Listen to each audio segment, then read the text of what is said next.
Ladies and gentlemen, welcome to the WWE Fantasy Log. That didn't work as well as you hoped. Ladies and gentlemen, boys and girls, children of all ages. There we go. The Generation X is proud to bring to you its Tag Team Champions of the World. The Road Dogg Jesse James, the Badass Billy Gunn, the New Age Outlaws. Speaking of which, John, we officially have the DX entrance. I unlocked it. Nice. Nice. I approve of this. And the music. Cool. Related note, my game shipped out yesterday. I should have it on Monday. Unfortunately, their DX entrance is Triple H, Shawn Michaels, so they're not doing the suck it thing. It's the game with the Shawn Michaels thing. So you're standing behind me doing Triple H's the game time. That's fair. And I'm acting like the Heartbreak Kid. Right then. Moving along.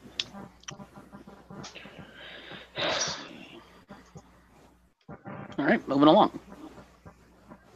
So yeah, we are here for the usual weekly shenanigans. There will be news, there will be scoring, there will be all the fun things that we normally do. And we will proceed from there. Not much to say about that. Joining me are the usuals, by the way. We have Jeff. What's up? John. Hello. And Tiffany. Hello. So let us cover the news first, and then we will proceed with the scoring of the things. There is much news. Of the things. All right, there is much news. We shall discuss much news. Indeed. A couple of these things I'm going to talk about, they're actually videos, but I'm not going to play the videos because I don't want to get copyright struck. Fair. And prepare for part 2. Part 2? From Thursday, remember? Yeah, okay. I will be bringing that up in the course of the reviews of the... I don't even remember what that is at this point. The whole AJ Finn thing. Oh, yeah. Okay. I will be discussing that. Yeah, we'll get to that. It will come up during the Finn match. Anyway. So. And there's a note here. As you are all probably aware at this point, WWE is bringing back Starrcade as a house show in Greensboro, North Carolina on November 25th. Well, apparently WWE has decided they're going to go all out to despite being a house show, they're going to go all out to promote this and cash in on the nostalgia of the name, as it were.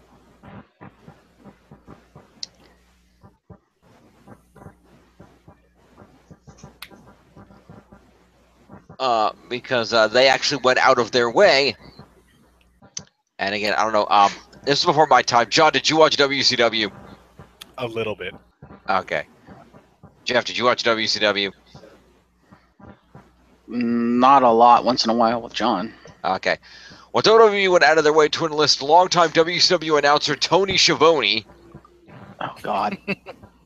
To deliver an old-school WCW Control Center rundown of the card. Wow. Okay, then. That video is currently available on the internet. You can find it. So go check that out. It's a name I didn't think I'd hear ever again. Yeah. I'm not going to play the video because I'm going to get struck, but go check that out. It's out there. Don't forget to get your tickets for Starrcade now. It includes 2 steel cage title matches that night. What else we got? Let's get to the lesser news before we get to the major news of the week here. Let's go over here. Close this out for now. I don't need that. All right. Let's see. Next up, this is worth noting for anybody who knows who they are. That is that on Friday, NXT star Sarah Logan shared on her Instagram a picture of what was her actually being proposed to by her longtime significant other, Raymond Bowe of the War Machine Tag Team. So congratulations to the happy couple on that.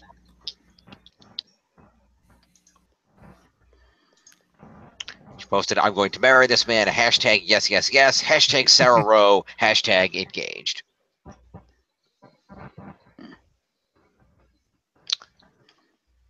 Good for NXT people. All right, moving along. What else we got?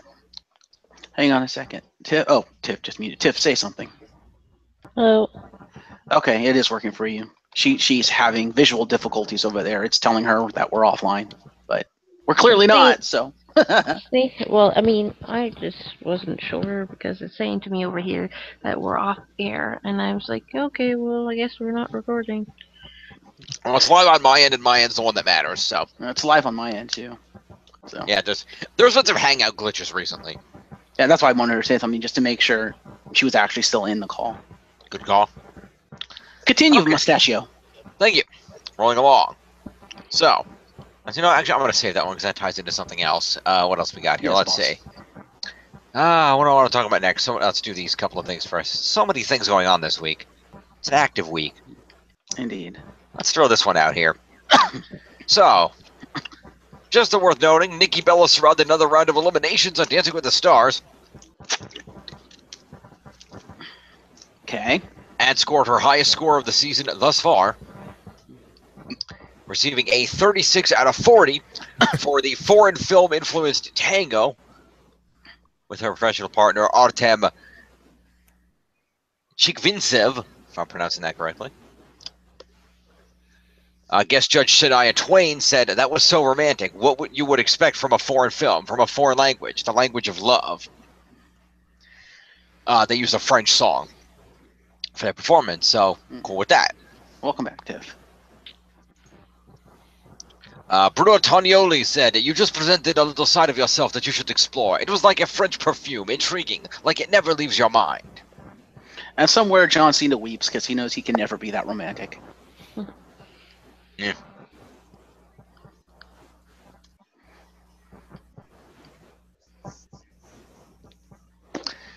What? Let's be fair to John Cena, though. It's hard to be romantic when your entire relationship is being scripted. Touche. Okay, what do I want to do next here? So I don't know what's the most relevant thing to talk about here. So much. Let's do this. This is a good one. So who remembers Justin Gabriel? Sounds familiar. Yes. We might are also know one. him We as- are one. Yeah, so I know him on the out on the Indies as PJ Black. He was a member of the Nexus, multiple incarnations of it, and Wasn't he also part of the core? Because he was on SmackDown. let's see, the core was what? Wade Barrett. It was, I think, basically the SmackDown contingent of the Nexus, wasn't it? Well, it might have been. It was Barrett. I think Heath Slater was in that, wasn't he? Yeah. Probably. Wasn't Ezekiel Jackson. In Yeah. Yeah, Oh, yeah, God. Captain Big Power deal. Slam. And maybe it was Justin Gabriel was the other one, but yeah, he was in a number of factions. I think he was And the I- bunny, right? There was rumored that he was the bunny at one point before he left. Yes, that was rumored, but But not we for- never knew because Mr. Party Express went and got himself fired. Yeah, well, So he kind of disappeared before they could reveal who the bunny was. who knows? Yeah. But anyway, apparently Justin Gabriel, of course, having left the company, apparently had good reason to. As Justin Aside- Gabriel. Aside from the fact they weren't using him right. Well, aside from that, because apparently some other shit went down. Apparently some Okay. skeevy shit. It's worth noting, of course, we all know, especially after the recent controversy involving the spread of what appears to be mumps at this point, Yes. we currently know that Bray Wyatt is in a relationship with JoJo Offerman. Yes. Well, JoJo previously dated Justin Gabriel while he was with the company. Okay. And it was worth noting that apparently, I'm just going to read this verbatim from Justin. Okay. And especially in regards to him and JoJo being together and how that was attempted to be tied into Total Divas. Okay. I didn't want to be a part of Total Divas at all. They filmed some stuff, and I started talking to JoJo because I thought she was a pretty cool person, Gabriel said. I never realized she was so young. I think she was like 18 or 19 at the time. And we kind of went that route to dating, and they were like, hey, do you want to be on the show? And I was like, yeah, sure, what do I have to do? And they said, nothing, just go on dates. And we went on multiple dates. They take film, which they never aired, by the way. We filmed so many cool things, and I said to the producers, I don't think I can do this. Like, she's 19. I don't think this is going to work. I'm a 30-year-old man. And he was like, okay, fair enough. Then you have to break up with her on TV. And that's the scene they played. Gabriel continued, and what they did was make me look like this super womanizing heel. They edited everything to make me look like a bad guy. That's not what happened at all.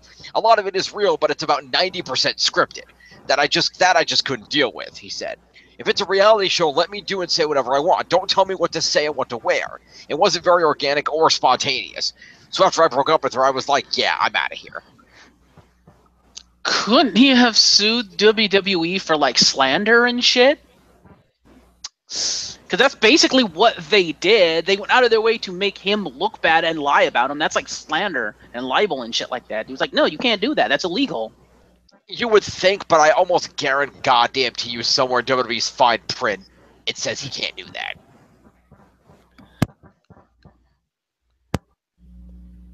I would be shocked if that wasn't in WWE's fine print.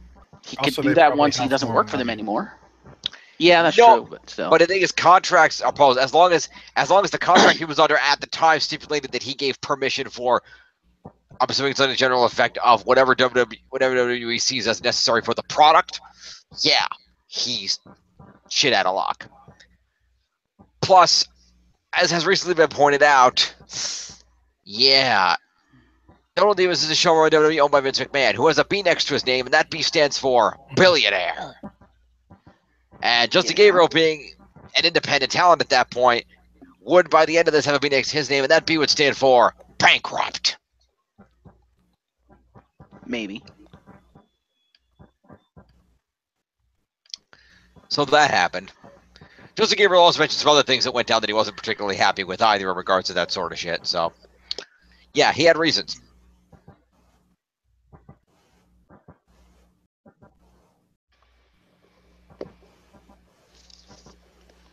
Anyway, other shit going on. Let's see. What else we got? So many things. All the things. Let's do this next. We'll cover this. Because not that we didn't already have a feeling this was coming, but let's mention it here anyway. Okay. So, rumor has it from the good people over at the Wrestling Observer newsletter that the Horsewomen v. Horsewomen match is scheduled to take place at WrestleMania 34. Sounds about right. Apparently, there was originally talk of it being a Survivor Series match, but with things being so close and with the event being booked as a Raw vs. SmackDown themed event, it didn't make sense. So as a result, the plan is for the four WWE Horsewomen, Charlotte, Sasha, Bayley, and Becky, to take on the MMA version, Ronda, Shayna, Jessamyn, and Marina, as one of the main events of WrestleMania 34. In addition to not mentioning the theme, having the extra time for WrestleMania gives time for the MMA women to get in wrestling shape and to train for the match. So that's a good thing.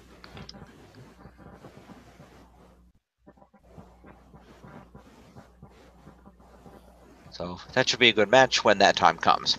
Hopefully. Hopefully it'll be a legal match, because I haven't heard of any of them except for, Baszler actually having a contract at the moment. Yeah, well, we'll see.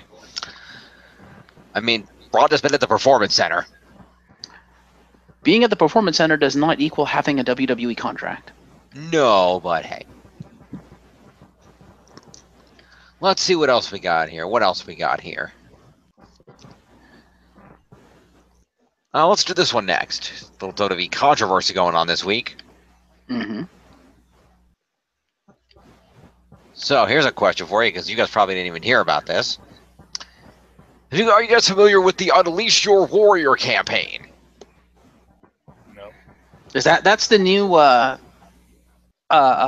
breast cancer thing, isn't it? So I remember seeing those T-shirts on the breast cancer survivor. I think it's just like Breast Cancer Awareness Month. I remember seeing that on the promos and the commercials for that WWE's put out.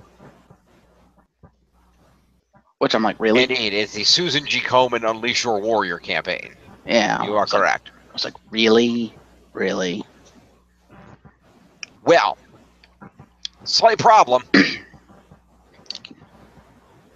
Aside from the fact that Vince is once again exploiting the Ultimate Warrior? Yes. More than that, Vice.com, aka Vice Sports, went out of their way to publish an article noting that WWE is apparently criticized WWE for using the Ultimate Warrior in this manner, primarily because in order to do so, they have whitewashed his rather bigoted past. Oh. So,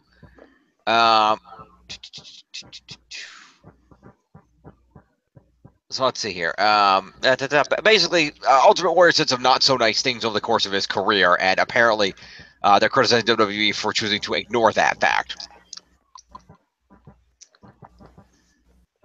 Let's see here. So, where are we going?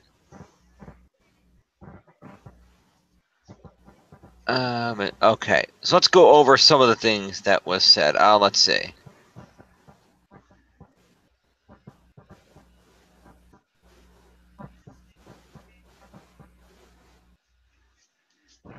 Yeah, there's a list of quotes here from different things that were said by the Ultimate Warrior. Okay. I won't read through them all unless you want me to. But effectively, the whole thing summarizes out to basically a variety of comments in regards to rants against homosexual people, comments about the Hurricane Katrina victims, and notably, let's see, and notably wishing that Bobby Heenan would die of throat cancer because it was karma coming back to get him. Okay, then. Yeah.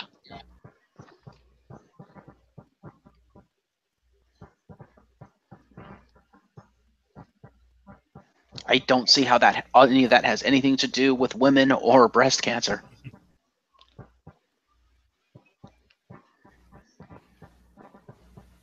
Nothing, just more like you're going to push the Ultimate Warrior as this saint-like figure to raise money for this cause, and you're just going to ignore the fact that he's an incredibly controversial figure. And he's still not the worst person in the Hall of Fame. That's the weird part. I know. Let's see. Well, let's take a look at this here. Yeah, and I put to them, John Cena slept around on his fucking wife, and you don't have a problem with him being the face of the Susan G. Komen for the Cure thing. Idiots. When WWE brought back Jim Hellwig, aka the Ultimate Warrior, after a long and often contentious absence, day after his induction in the Hall of Fame, delivered a legendary promo on Monday Night Raw where he seemingly foreshadowed his own death, and then 24 hours later suffered a massive heart attack and was gone.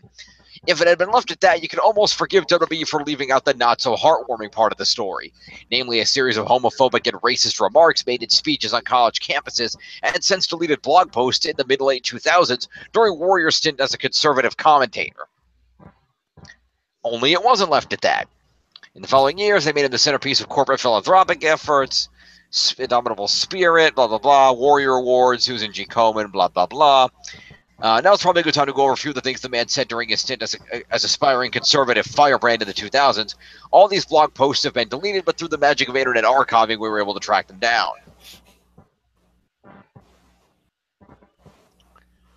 Let's see. Anyone who expresses people talk about the hurricane.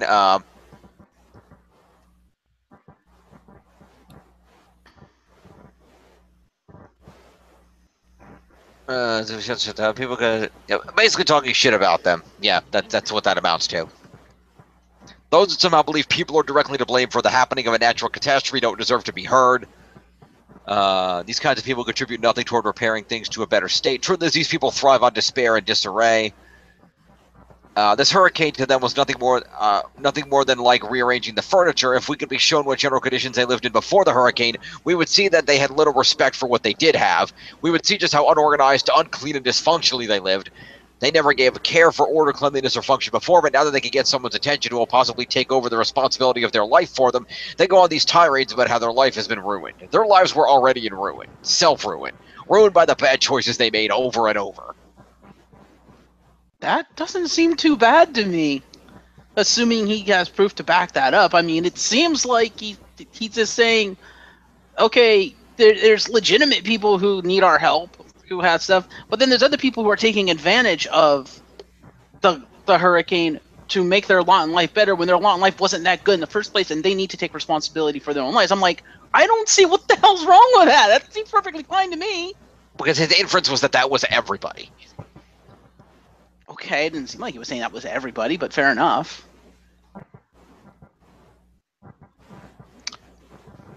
Now, beginning with a choice to sit on their ass expecting someone else to hand them a wonderful, beautiful, healthy, and wealthy life. Excuse me for being the one to say so, but if you have a dozen kids and no husband to be a father, there are some holes in your life plan that should be sewed up. Yes and no. I can half agree with that.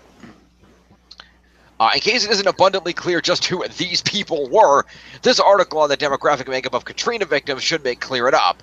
Warrior is referring to poor, mostly black New Orleanians without cars. That seems oddly specific, but okay. There was a follow-up article regarding that demographic. Because really, he's basically referring to the people that didn't leave. Okay. Let's see. He gave a speech on the injustice of Martin Luther King Day. Okay. Martin marched a few times from Selma, Alabama to Montgomery, Alabama. It's only about 40 miles, and he walked along paved roads with security escorts and modern comforts and conveniences.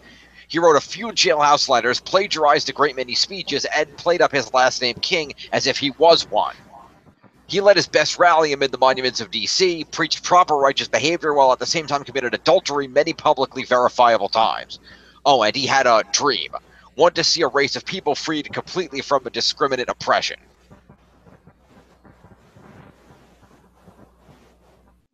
Okay. That's not a bad thing. Yeah, right? Well, the last part is not, but the rest of it was. No, I know, but I just like he's like, oh, he wanted to see a race freed of oppression. Yeah. Also, sounds good to me, but okay. Doesn't seem that bad that he's basically calling Dr. King out on his bullshit. What's wrong with that? If that's true, what's wrong with that? Saying, oh, this is a man who preached, all this good stuff, and here he is committing sin. That's kind of hypocritical. I'm like, that's true. Kind of agree with you, Warrior. I mean, and he says it's verifiable in public fact. I'm like, well, kind of can't argue with that. Let's see. On his speech on queer studies at Conservative Alliance event at DePaul University, one guy without his husband and two physically repulsive butch dykes slurping on one another's tongues in the front row had a real hard time cozying up to my principled heterosexual obstinacy. So in an act of pure selfish pleasure, the guy got himself physically thrown out by the masculine security guard, unmistakably loving every single masochistic manhandled moment of it. And the dykes, well, they ran out screaming and yelling like speared wild boars that I was a homophobe for making my remarks. Rumor has it they decided to exit more because I was not getting stimulated by watching their poorly performed two night crawlers in heat act. The incredible selfless sacrifices the liberal loons will make on behalf of their cause. Warms my heart and makes my whole body laugh.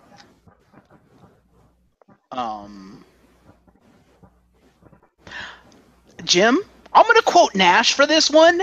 Okay. Everybody here is a fucking idiot.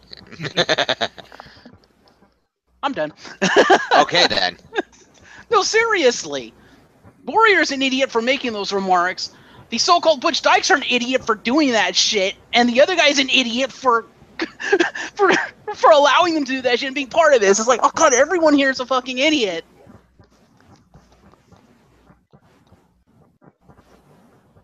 It's like, wow. Let's see. On the death of actor Heath Ledger. By today's standard, though, I do have to agree that he was a great father, perhaps even greater than the Father of the Year, Hulk Hogan. After all, he was Father of the Year. Apparently, after all, Leather Hedger did what it took to kill himself.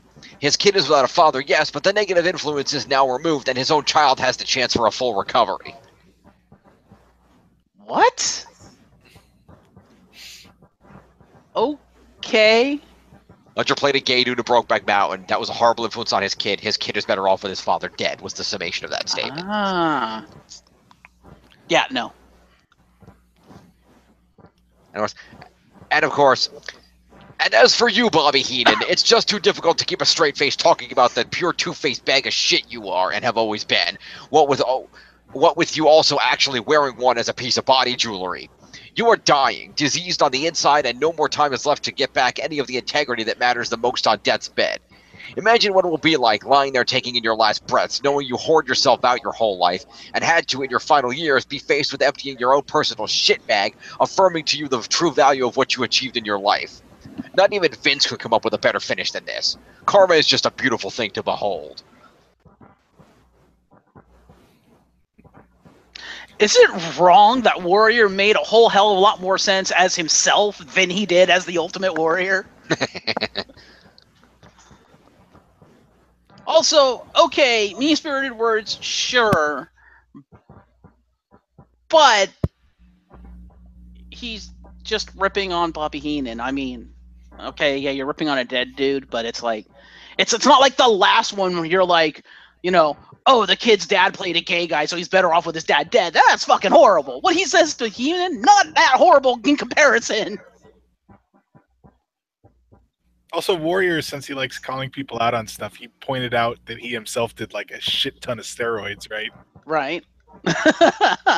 He didn't gloss over that. He's like, no, fuck these other guys. What about your steroids? I don't know what you're talking about. Plain knows that. Okay. Yeah, basically the article's point is simply that, you know, given WWE's penchant for, you know, addressing, you know, especially the comments in regards to the Katrina McNutt shit clearly being somewhat racist, basically making the point that WWE, you know, could have at least, you know, offered an acknowledgement of or apology for these comments going forward if they were going to use him in this manner, and they did not do that. But how is it WWE's responsibility for comments he's made outside of WWE, not as a contracted superstar? Because they're the ones still choosing to use his likeness for this campaign, which means they are basically, if you're going to use this person's likeness and make them a bastard of your philanthropic efforts, you get their baggage too. You don't get to pick and choose what comes with it. Again, I point you to John Cena, because he's a hero to the kids and with the Make-A-Wish thing, and so basically they're saying, kids, it's okay to fall out of love with your wife and sleep around on her when she's no longer attractive to you. It's like, what? No. But they gloss over that with Cena, the fact that he got a divorce from his wife because he slept around on her. And I think there's other stuff that he's done too. I haven't actually looked into it, but you know, people. I don't know, but the point is, you know, he makes all these, you know, these racist comments about, you know, about Katrina and Martin Luther King and shit. You know, Hogan gets banished from existence for making racist comments, and yet Ultimate Warrior is going to be glorified and used for philanthropic efforts. Oh, Hogan will be. They'll deify him when he's dead. I also put to you, of all the quotes that you read from Ultimate Warrior, not once did I hear a racial slur. Hogan used a racial slur. That's why he got fucking blacklisted. Fair enough. Because you don't use racial slurs, you can, you know, be racist, and that's bad, and people will kind of shun you for that. But you don't get fucking cut off at the knees until you use a racist slur. That's when you get cut off at the knees. Mm-hmm. I think you should get cut off at the knees regardless, but corporate America, right?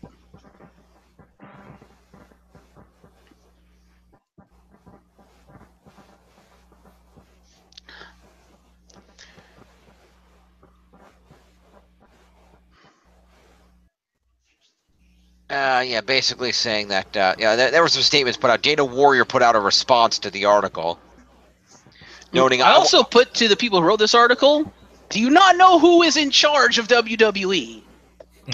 I rest my case. I will not be disloyal to my husband's memory or speak ill of a man who is not here to defend himself. I can, however, tell you his heart was changed by conversations with his two daughters. The true testament of the man behind the character is his ability to evolve. My husband did just that. But there was no public sign that he had any change of stance.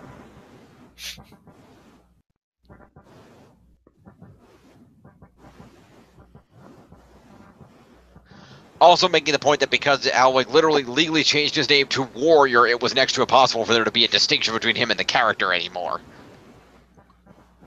Valid point.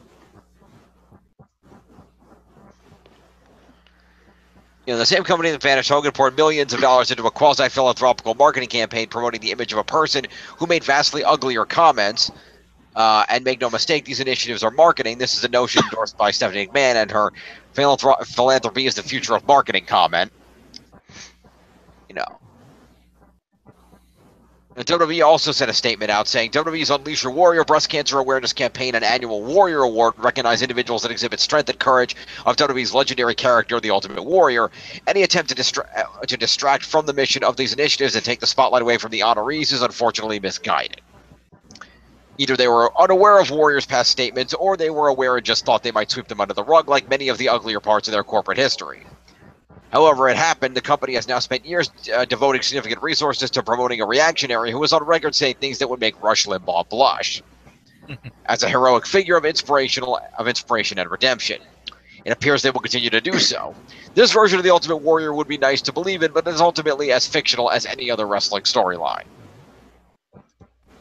And again, everyone here is stupid.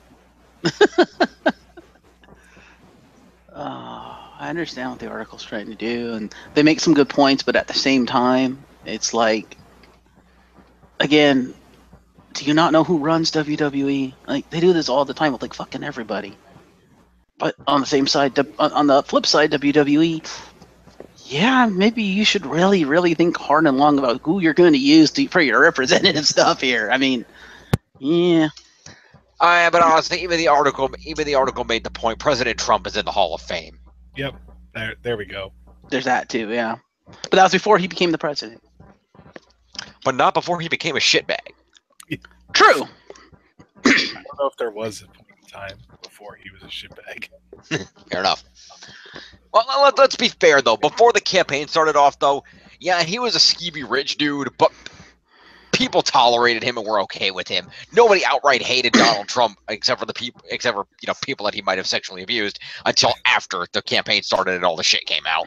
And probably a lot of New York City didn't like him. That's true. Fair enough. And his ex-wives. And probably his wife. Yeah. I also put to did you see the comment that Ivana made? Which one? Oh, no, Ivana Trump, not Ivanka, Ivana. Yeah. Went out of her way, made a point that technically she should be the first lady because she was the first wife. I also put to you, back then Trump didn't have any real power. He's the fucking president now. That's why a lot of people hate him, because they're like, oh God, what have we done? Rich dudes have a lot of power. Never doubt this fact. True, but not as much as the president. Well, no, but moving along. He also wasn't that rich. That too. Look up how many times he declared bankruptcy. Just saying. Yes, I'm aware of that. And then look at how much money he made from those bankruptcies. For money laundering? I mean, oh yeah, you're right. His personal net worth is what he thinks it is that day. That's not how that works. No, he owns buildings and resorts all over the world. That's got to be worth something. You know, I mean, clearly, in real estate, if nothing else, he's got quite a bit of money. And yeah, he's done bankruptcies before. But at the same time, those bankruptcies are, for individual parts of the Trump organization. I mean, he's not as rich as he thinks he is. No, he's probably not, but he's probably richer than we think he is. Maybe. I mean, do you want me to go fire up the net worth website? No. Do you trust the net worth website? Yeah. They're usually pretty accurate. Anyway, moving on. Article. Yeah, we got much more news. Oh, great. Many things. This one I might put up the video of. For the first time ever, we got video? We might. I'm debating on this. Oh, no, that's okay. I won't put that one up because that's actually on WWE's YouTube channel. That version is on the YouTube channel. They moved it over. I won't do that then. Mm-hmm. But it is out there. I encourage you to go to WWE's YouTube channel and check it out. Triple H returns to the ring in Santiago, Chile to fill in for Kevin Owens, who had to go home early because of a family emergency. Which we did mention last week. Yep. Well, there is footage of Triple H in this match. Mm-hmm. And it's worth notice that he defeated Rusev with a pedigree. Yes. It was what happened after the match that was relevant here. Okay. And that's that. In a post-match segment, he was hanging out with the New Day. Mm-hmm. And Triple H began dancing around the ring, and as noted by one person who put up the video, twerking. Okay. Oh boy. The video was put out by a fan who took a fan video from the crowd, which was then retweeted by Stephanie McMahon with a comment, "Whose husband is this?" Break it down? Pretty much. The hilarious part was how well Triple H sold it, though, because Triple H started twerking, he's dancing around the ring, they're having so much fun. Then just abruptly out of nowhere, in the middle of the dance, he just pedigrees Kofi Kingston. That sounds about par for the course. And then he just got out of the ring and kept dancing outside the ring and high-fiving people in the crowd and shit.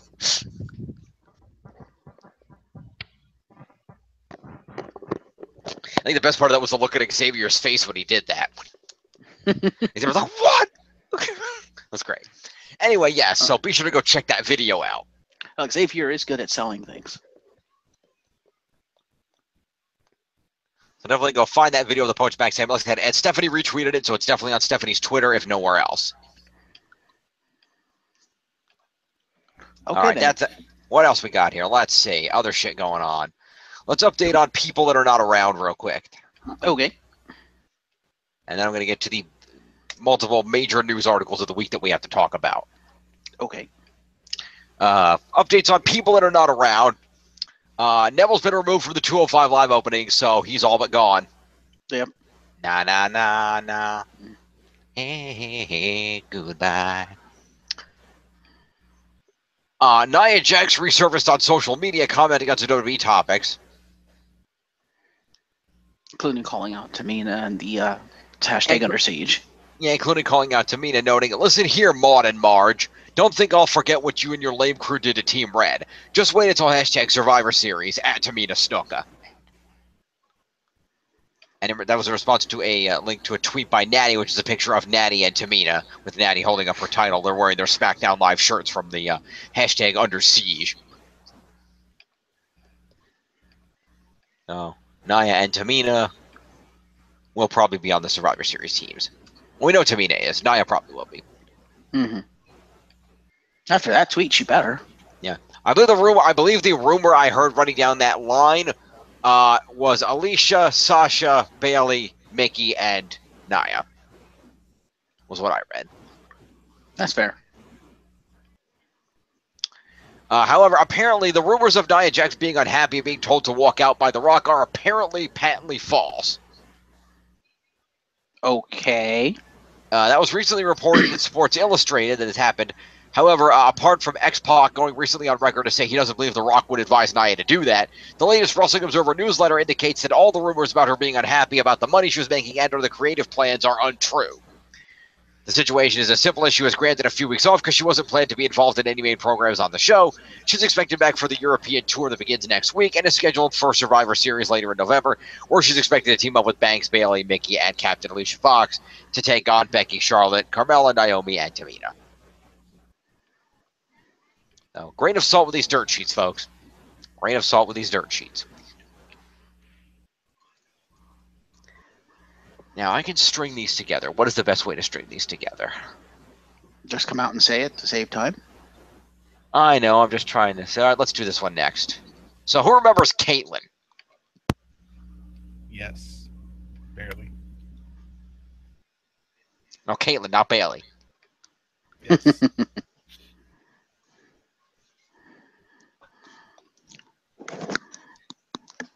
What about her? Well, WWE Divas champion Caitlyn, real name Celeste Bonin, recently took to social media to talk about her recent drug addiction issues. Okay. Mentioning that it's been a year since she checked herself into the hospital for a medical drug detox. She felt awful and disgusted with herself, but remember posting this picture on Instagram with a stupid caption about being happy. She was actually on the last days of the medicine to help detox and was in a super fucked up place mentally and physically. Over the past few years, she was in a terrible marriage and addict and not true to herself, and it took her a long time to admit she had a problem, then admit how serious the problem was. Okay. She got out of the hospital feeling like death with a medical taper plan of meds and thinking, what have I done? She celebrated her 30th birthday 5 days later and wanting to die. Because, you know, whenever you detox, it's one for the initial drugs and then one for the medicine that you use to help you detox. So it's a physically stressful situation. And basically, she started abusing alcohol to deal with the chemical imbalances, panic attacks, and the sadness depression she was experiencing from the med detox. So she'd never done a drug in her life leading up to this, besides smoking weed once in a while and freaking the fuck out. And so, basically talking about she's fortunate to have pulled herself out and rebuilt her life, but she went through a lot, and advises everyone, never be too proud to ask for help. Be able to wake up and look at yourself in the mirror.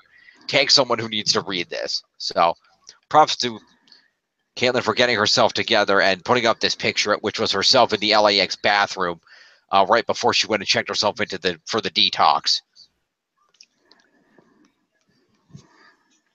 Oh no, this was right after the detox, but still she was in a kind of a fucked up state. Fair enough. So props to Caitlyn for that.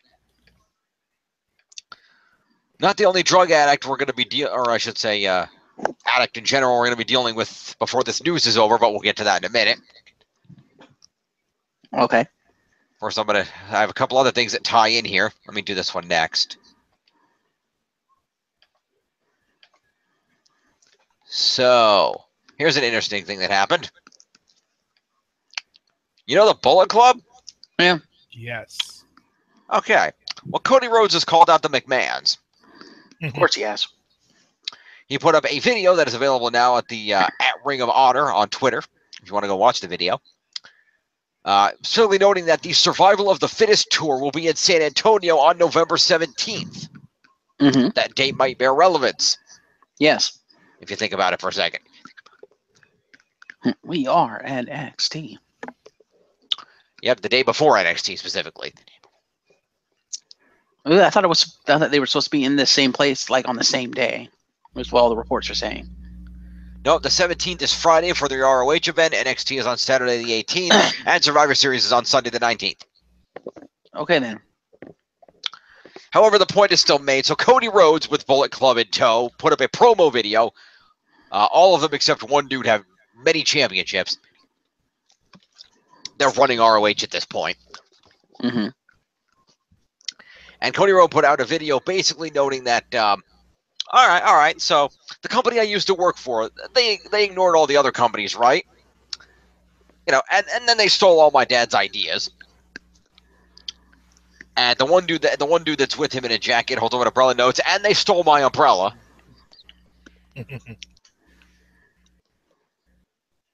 I'm assuming that's a Gallagher hit. Yes.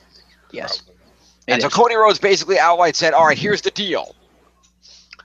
We're going to invite all the McMahons to our ROH event on Friday. We will put tickets. I heard about this. And he said, we will give you free comp tickets to the show. And the other guy was like, wait, we want to give away a harder box office? Get to that. And Cody Rhodes was like, no, we can't do that. And the guy with the umbrella was like, all right. How about this? 10% off tickets with ID. And Cody's like, oh yeah, anybody with the name McMahon with ID gets 10% off at the box office. How about that?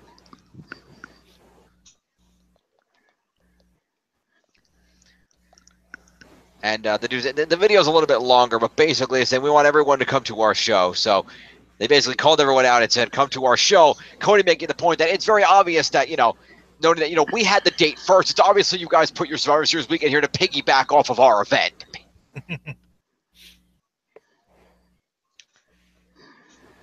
So, Bullet Club calling out the WWE. Go check out that. Mm-hmm. So, speaking of companies that are not the WWE. Hashtag fuck that owl. In a moment. This is part of it, though. Fair enough. 2 more wrestlers have parted way with Impact Wrestling, specifically the members of Reno Scum. Okay. That being Adam Thornstowe and Luster the Legend. Mm-hmm. Took to social media to announce on Friday that they were departing from the promotion, with Reno adding, parted ways with that Impact Wrestling. Thankful for the opportunity and support they gave me through injury. Let's do it again down the road. Oi! Dave and Luster adding, thank you at Impact Wrestling for everything they did for us. Loved every minute. Hopefully we will see each other again. Oi, oi! So perhaps another tag team we could see showing up in the WWE at some point. Who knows? Perhaps. Oh, by the way, going back to the Bullet Club for a quick second. Yeah. Apparently, as we know, many people know, Shawn Michaels is going to be there in NXT. He's going to do a special guest ref thing. Yes. And I think he's scheduled for like the pre-show stuff. And And on the heels of this, and people speculate it's because of this, the Bullet Club has announced that Kenny Omega will actually show up for the ROH event with the Bullet Club. That's cool. And so they think it's because of the whole Shawn Michaels NXT thing that I guess they decided to bring in Omega. Fair enough. Yeah, the Young Guns were also in the back, and the Young Bucks made the point that Tony's like, well, they don't used to ignore other companies. I guess not anymore. Didn't they send you guys a cease and desist? So, yeah. And then moving on to the two biggest pieces of news of the week that are interrelated. We'll hit this one first, and then the other one that ties into it that explains this one. So, Impact Wrestling has officially terminated its relationship with Jeff Jarrett and the GFW. Yep. With a tweet that went out on the morning of the 23rd, on Monday morning, at Impact Wrestling noted, Impact Wrestling announced today that it has terminated its business relationship with Jeff Jarrett and Global Force Entertainment Incorporated, effective immediately. As for the reason why... Uh-oh.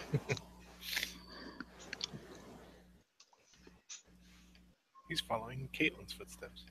What's that? He's following in Caitlin's footsteps. Yeah. Although in this case, more specifically, Jeff Hardy's.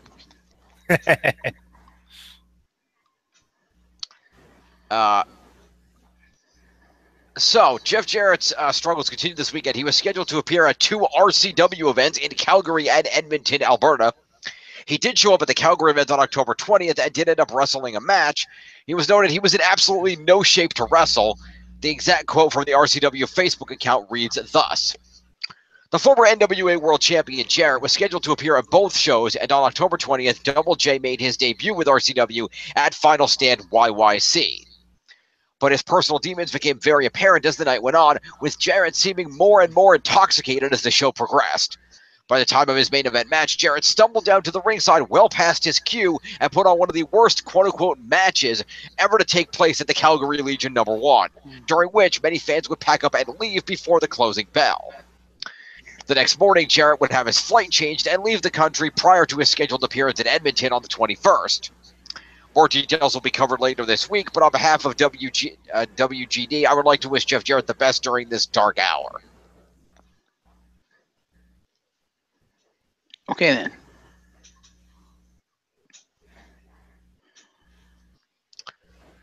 The announcement from Impact did not specifically relate to this event. They were just waiting to announce it on Monday, but if this has been Jarrett's behavior recently, I can't say I'm surprised. Mm-hmm. However, there is a bright side. Because as always, there is a standing policy. Mm-hmm. After being in the news for all the wrong reasons this week with all this stuff going on, Jeff Jarrett checked into rehab. Initially, Jarrett was said to be in denial, claiming there was nothing wrong and calling the promoter who reported the weekend incidents as amateur. However, according to the latest Observer, his wife, Karen Jarrett, got in touch with WWE officials, and he is now in the company's sponsored rehab program. Really? Really? Mm-hmm. What did she do? Give Kurt a call and be like, help? Wouldn't surprise me. All Kurt had been like, you're on your own. You make your own decisions. Well, Vince has always had a standing open door policy. Anybody who is a former WWE talent that needs help with substance abuse, he will pay for. Hmm. That's the reason that Scott Hall and Jake the Snake were able to get clean, in addition to DDP's help, obviously. But WWE paid for both of them to go through rehab, too. It's been their policy. They want to help these guys get off this stuff and be better off. So if they ask for help, WWE will provide it. Well, they also kind of work for WWE. They're They're on really. Legends contracts. Yeah, sort of. But not at the time they weren't. Yeah, not at the time. Yeah, Hall had been back with the NWO, so he'd been there. He'd shown up. No, this was way before that. This was...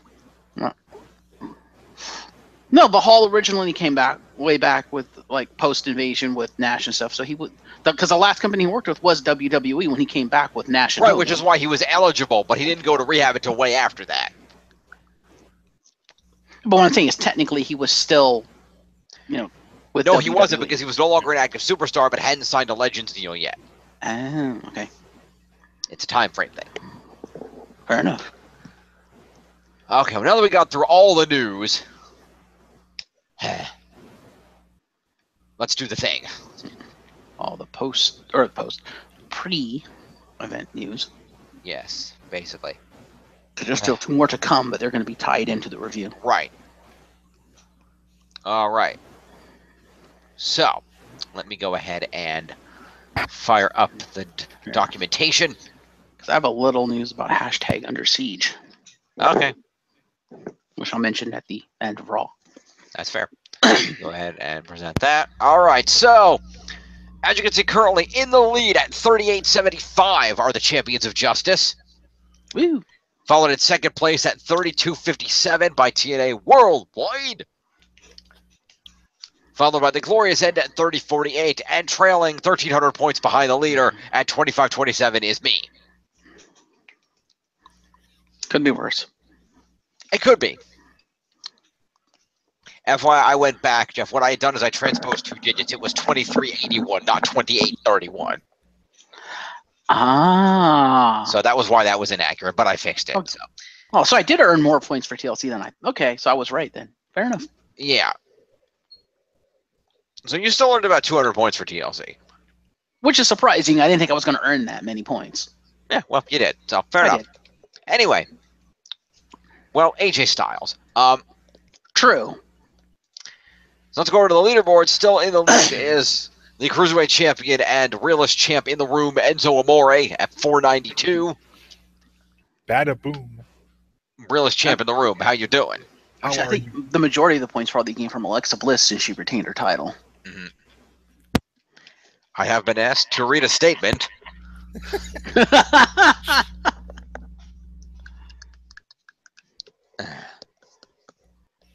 We'll get to that. In second place is one half of the Raw Tag Champs and a third of the Shield, Dean Ambrose at 384, followed by the other half of the Tag Champs and another third of the Shield, Seth Rollins at 365. Monster Among Braun Strowman at 356. He's The dead. Miz at 335. Alexa Bliss, Intercontinental Champion The Miz, I should say. Raw Women's Champ Alexa Bliss at 327. Cedric Alexander clocking in at 308. AJ Styles as the only SmackDown superstar to hold it due to appearing in the pay-per-view at 303. He's Jason probably got a Jordan, crap ton more. and Jason Jordan is tied with Roman Reigns at 300 thanks to Produce. True. Did you see that, John? No, From that he was, I heard about it. Though. Dude, as Yeah. I said on Thursday night's broadcast, how sad is it that Produce is more over than Jason Jordan? Yeah. Jason Jordan needs to go rethink his career here if Produce is more over than him. Yeah. Because but literally, a lot of people should rethink it because Jericho got a fucking sheet of paper with names on it more over than half the roster. So. This is true. But then again, Yeah, that's but- Jericho. Jericho can get anything over. yeah, but it was more Jericho that was over than a sheet of paper. It was him getting it over. The fact of the matter is, at the pay-per-view at TLC, the pop for Produce hitting Elias while he's trying to sing was really, really loud, and then almost abruptly stopped when the crowd realized it was Jason Jordan. That's how much more over Produce was than Jason Jordan. Yeah. I think that's, I don't know if that's necessarily not a Produce being over. It's more a sign of Elias being over as a heel and being that hated. Yeah. Not hated enough to get people to cheer for Jason Jordan, apparently. No, but there's only so much you can do. Yeah. By the way, sometimes he was mentioned in the top 10, just a random note. There are out there some WWE, I don't know if WWE made them or not, but there are some WWE Superstar horror posters. Yes. They're over on Wrestling Observer Newsletter. I don't know if those are officially made or not. Potentially. They were over on the cage side seats. But I happened to know, I didn't click into the article, but I happened to notice the one that was the cover image of the article, and it was Braun of the Dead. Ah! That deserves applause.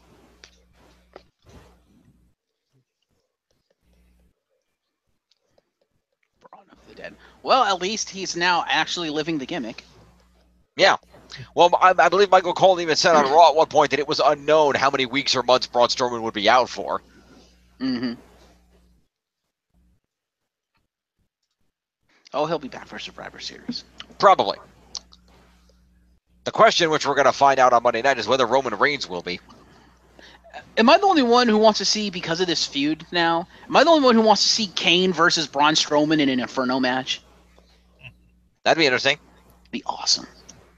I could see it. Although, given that Braun got chokeslammed through a stage and rose back up, I think a buried alive match would be more appropriate. That could work too. I don't know. I just want to see Braun surrounded by fire. Yeah. But they probably won't do that because they don't do pyros anymore, and that's probably part of the pyro crew. Gotta save that money. Because as I guess I can mention it during the match, but on the year where they let you have 2 pyros in your 2K18 entrance.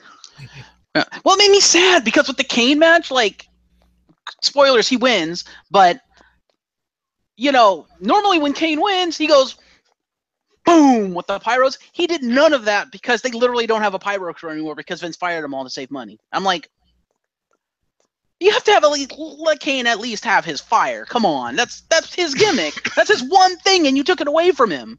He says, "Oh, I'm monster. I'm just gonna walk away now." You're like, really, Kane? I was like, oh, I was so sad. I wanted to see the fire. Really, Kane. Anywho, let us throw this into order and let us begin the program. Yes. We will begin with Monday Night Raw. As we do. All right. The October 23rd edition of Raw came from the Resch Center in Green Bay, Wisconsin. And it's going to come up later, but I'm going to mention it now, that a number of members of the Green Bay Packers were in the front row. Green Bay, Wisconsin. He was not in the front row. I know, but I had to. Every time I hear Green Bay, Wisconsin, that's the first thing that pops in my mind. We're going to at least do it right. Green Bay, Wisconsin. Mr. Anderson. He is the one. Kennedy. It's Anderson. He is the one. No. This is the WWE version. It's Mr. Kennedy. Anyway. So we're going to open things up with Kurt Angle. Who, by the way, until it is established that he's wrestling again, I'm not giving points to. Right. So, he kicked off Raw. The fans chanted, "You still got it." Angle says it was a dream come true competing in that match. And he announces several Raw versus SmackDown matches happening at said pay-per-view, including U.S. Champ Baron Corbin versus Intercontinental Champ The Miz, SmackDown Women's Champ Natalya versus Raw Women's Champ Alexa Bliss, and the SmackDown Tag Champs The Usos versus the Raw Tag Champs Rollins and Ambrose. I would like to put to you two, am I the only one who's a little upset at the fact that they basically just turned Survivor Series into bragging rights? I mean, it's literally bragging rights with 2 Survivor Series matches. I'm like, oh. 3. 3? Well, the other one hasn't been announced yet, has it? No, it has. Oh, it was announced on 205 Live? Well, I don't know if it was really announced, but it's assumed that it's happening. Yeah, it's assumed. I don't think it's been announced, but yeah, it's probably going to happen. But still, it's like, oh, come on. You can't just mash 2 pay-per-views together. What the hell? No, it's okay. Yeah, technically they can, and let's be fair about this, though. Here's the irony of that statement, though. Okay. Turning Survivor Series into bragging rights like this has, to my knowledge, made Survivor Series more relevant than it's been in at least the last 5 years. This is true. Because in the last 5 years, there's like 1 Survivor Series match that they throw together on a whim to justify the pay-per-view concept. But you don't need more than 1 Survivor Series match to justify the pay-per-view name. That's always been about the one match. It's evolved into more than 1, but I think originally it was just the 1 Survivor Series match at the end of the night. Well, I don't know. All I know is the best Survivor Series I ever remember was the one that had like 3 Survivor Series matches simultaneously, and all the teams were fighting each other in the weeks leading up to it. Does anybody but me remember that? Do you remember when that was? Sometime in the Ruthless Aggression era. Probably. I don't know. I remember the night that it happened, that all the teams came out and stared each other down simultaneously. Because there's the 3 matches where Team Cena versus Team Big Show, Team DX versus Team Rated RKO, and the Spirit Squad versus Team Legend led by Ric Flair. I vaguely remember that. And they all came out because like John Cena's team came out and got in the ring and called out Big Show's team, and Big Show's team wouldn't come out. So then like the 4 other teams were coming out down the 4 corner aisles on the adjacent sides of the barricade, and they all started talking shit to each other. And DX like, we're gonna DX like, we're gonna go over there, beat up Team RK over there, and they're like, no, we're not gonna do that anymore. That's John. I just remember the line, John Cena being in the ring with his team, and he was like, whoa, now hold on a minute here. Now, Big Show and his team are just too afraid to come out here, and he points at Team DX and Team RK respectively. I have absolutely no problem whatsoever helping you guys beat the holy hell out of you guys. And then Big Show's team finally came out to the stage, and they all stared each other down. And I think John Cena was like, let's just have Survivor Series right here, right now.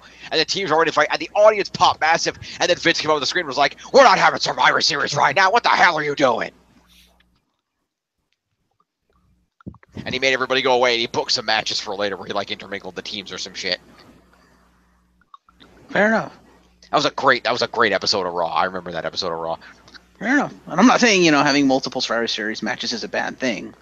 I'm just saying it's not wholly necessary. Fair enough. As long as you book everything else right. Yeah.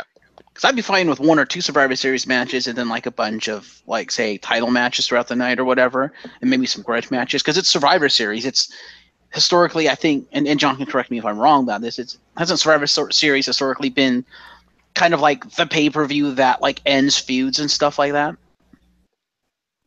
Typically. Maybe? I don't know. Depends. Or I mean, it's escalates feuds. it's the pay-per-view that introduced The Undertaker on Ted DiBiase's team. Mm-hmm. Anyway, we have shit to do. Yeah. So, Angle proceeds to cut this promo. He gets interrupted by The Miz. Tom is. Oh, by the way, one more random note. Yeah. The Shield versus as Jeff pointed out to me, the Shield versus the Usos. Who does Roman Reigns support in that match? I never said that to you, but that's a fair question. Stays home, sick. Was that not you that said that to me? I don't recall ever saying anything about Shield versus Usos. Must have been Mole then. Fair enough. But yes, who does Roman Reigns support in that match? His family or his brothers? As it were. It depends, because going into this, I was thinking Usos are heel, but given what's going on SmackDown, I'm not so sure anymore. Yeah, right. If the Usos are still heel, quite clearly the Shield, because they want to push him as a face. If the Usos are slowly babyface turning to the point that they'll be babyface by, say, Survivor Series, then yeah, I don't know. That's a good question. Yeah. I could justify him turning on Raw and joining Team SmackDown to help the Usos, if only because he could be pissed off that his Shield brothers replaced him with Kurt Angle. I could see it. What the hell was wrong with you guys? Well, they didn't replace him with Kurt Angle. Kurt Angle replaced him with Kurt Angle. No, but it was their choice to induct him into the Shield and give him the fucking... True. The stuff. So that technically, he inserted himself in the match. They replaced Roman Reigns with Kurt Angle. Fair enough. Anyway. So The Miz interrupts Angle because that says he's so sick of Angle, demands that Angle resign after TLC last night. Angle brushes off and says he's going to his office, but Miz stops him, and the Miztourage surrounds Kurt Angle. Rollins and Ambrose come out for the save and back him up before anything happens. He accuses his Shield of being sellouts and sucking up to the bosses. Miz says the numbers are still in his favor, but Angle says he's got a trick up his sleeve. AJ Styles. Now, actually, Angle makes a match. He says, all right, so since you're out here and you guys are out here, tonight we're going to have ourselves a 3-on-3 tag match. And it's going to be you 3 numbskulls versus the Shield and their tag team partner. And Miz is like, yeah, who's that going to be? Because you're still outnumbered. It's still 3-2. And Angle goes, well, as you all know, I did make a call to Shane McMahon for a fast replacement last night, and he decided to stick around. The one man from SmackDown who decided to stick around after TLC And then AJ Styles comes out and Miz shits his pants. And AJ gets in the ring and proceeds to have a match with said gentleman. As Kurt Angle slinks away to his office. Yep. AJ wins. So Kurt Angle can go back and get a concussion test after he slammed his skull into a ring apron. Nah, he's fine. He has a bionic neck. He's fine. That's what we were worried about. But yeah. He clearly wasn't fine. He got knocked the fuck out. Not by that. No, but it probably didn't help. That doesn't make it better. That was really bad. Yeah, we were worried he would kill himself. That didn't knock him out, but he was knocked out. Yeah, it was the other thing. No! But Yeah, it obviously wasn't that bad if he came right the fuck back out like 10 minutes later and just decimated everyone and looked perfectly fine. Yeah, I mean, I don't know. I mean, it may or may not have been a sell, but Angle mentioned, when on Raw Talk, apparently Angle talked about the fact that, he got knocked a little bit out there, wasn't intended to, which is why he had to leave for a little while, but then he came back. But that might have just been story, so. I think it was a little of column A and a little of column B. Fair enough. But anyway, so the Miz is going to get a promo. Yes. To start everything off.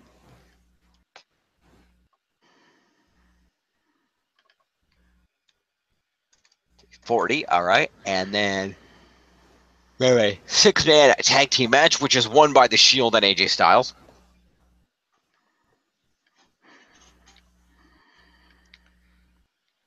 Specifically by AJ Styles. Yes. So we will do the heels first. The Miz and Sheamus were the only two of the three heels that got points on the moves. So the Miz will get 5 points and one for a move is 6.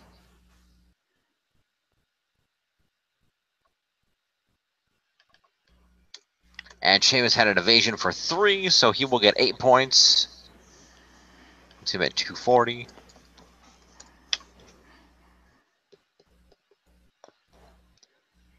And then Cesaro, I guess, will just get 5 points. Cesaro. All right. Excuse me. On the winning team, Yeah. Seth Rollins will get 15 points for the winning team. 5 for competing is 20, and 4 for moves is 24 points to Seth Rollins. The Architect. 389. Dean Ambrose will get 15 points for being on the winning team. 5 for competing is 20, and 3 moves is 23 points to Dean Ambrose. 404, 407. AJ Styles will get 20 points for winning the match. 5 for competing is 25, and 3 moves is 28 points to AJ Styles. Woo. It's at 331. All right. Yeah, all right. Yeah, all right then. All right, all right. All right, all right, all right. I think I missed something. What did you miss something? Let me show you something.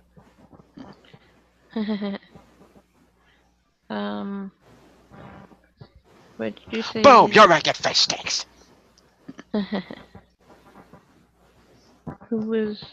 I got AJ Styles at 331. A lot of things coming back. How has that show not been revived? Anyway, you have AJ Styles at what? 331. She's got AJ Styles correctly. Yes. Okay. Good. And then who else was in match? Yeah. What? Who did you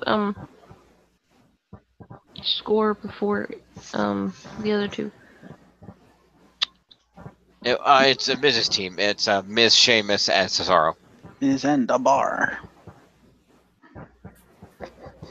Okay. Okay. So just hit me with the numbers really quick, Cesaro. Cesaro is at 232.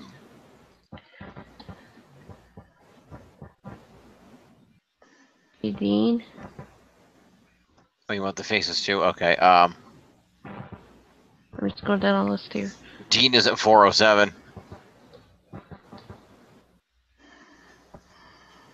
Okay. Sheamus. Sheamus is at 240. And then Rollins. Rollins is at 389. Dumbass. And The Miz is at 346. Okay. That's it. Okay. As AJ and the Shield celebrate their win, the lights go out and Kane comes out. Kane walks down to the ring, starts brawling with the baby faces. The Miz and the Bar hit the ring to help Kane beat down the winners, and Kane chokeslams Rollins before leaving. Kane doesn't go anywhere. He stays in the ring. The Miz and the Bar leave. Kane stays in the ring because he has to cut a promo and have a match. Fair enough. Anyway, Which is a great promo, and I kind of like where they're going with this. that's a post-match assault for Kane and a finisher, so that's 5 points to Kane. Kane.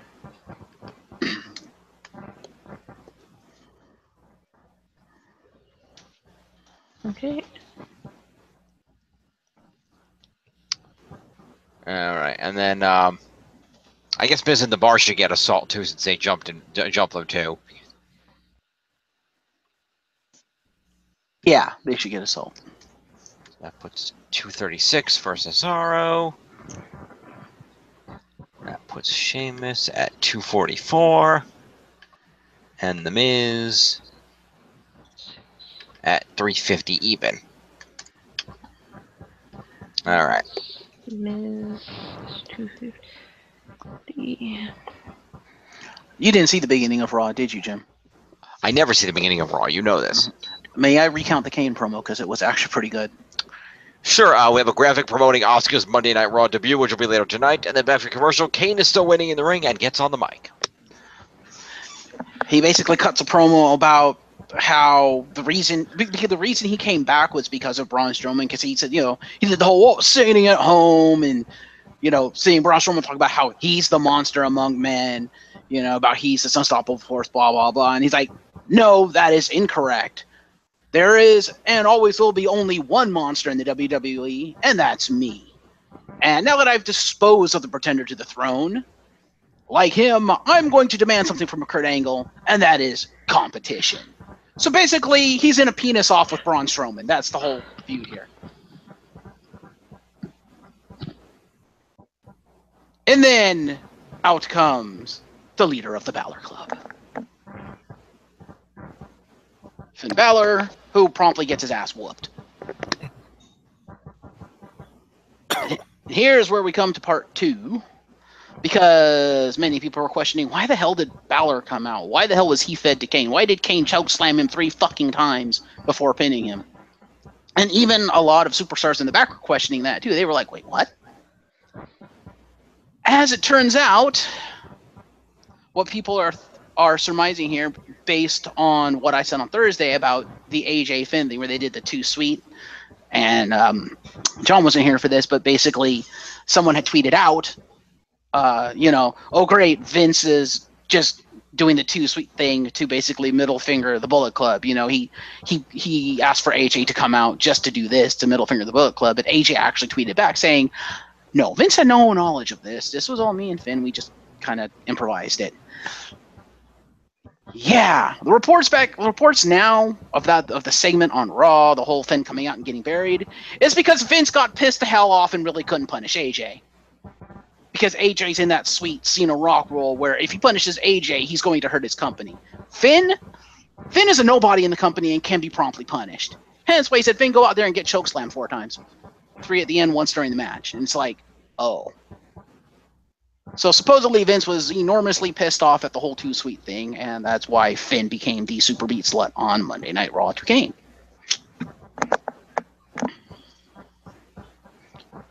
And I'm inclined to believe that because that sounds exactly like something Vince McMahon would do. Yes. And that made me go, oh, hashtag fuck you, Vince. So, if that is the case, yeah, Finn Balor's not going to go anywhere for a very, very long time. He's going to be mid-card at best because apparently whenever he seems to get some sort of a push, regardless if it's through a fault of his own or not, he somehow seems to fuck it up the very next night. So, Finn, yeah, you kind of fucked up, dude.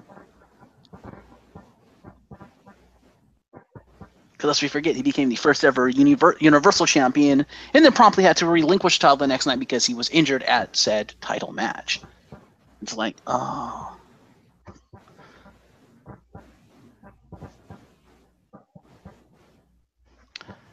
But yes, that was part 2 to our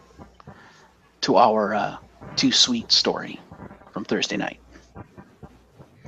On to Jim for the match itself. Well, I'm sorry. You were saying something? Fuck you. Kane gets a promo. Wait, I already gave Kane the promo, didn't I? No, I didn't. I gave him the assault. I didn't give him the promo. Correct. Puts Kane at 60. And then the match. Balor gets 5 for being in the match, 2 for moves, 7 points to Finn Balor.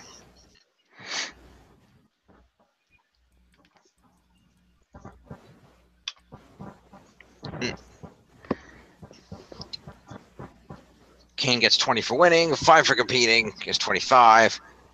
And 4 moves is 29 points to Kane.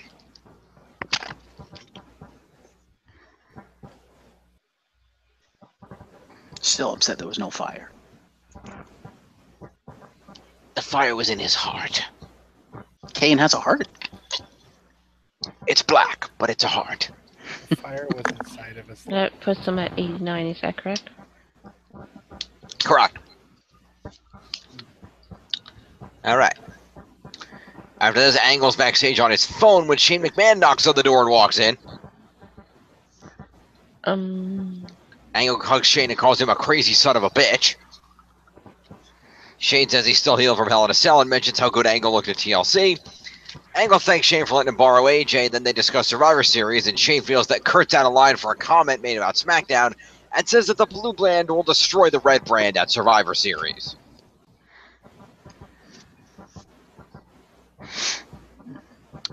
Authority figures, so no promo points there. Moving on, we have a rematch from TLC, Asuka versus Emma. Which Asuka again wins. This match was pretty good. Emma gets 5 points and 3 for moves is 8.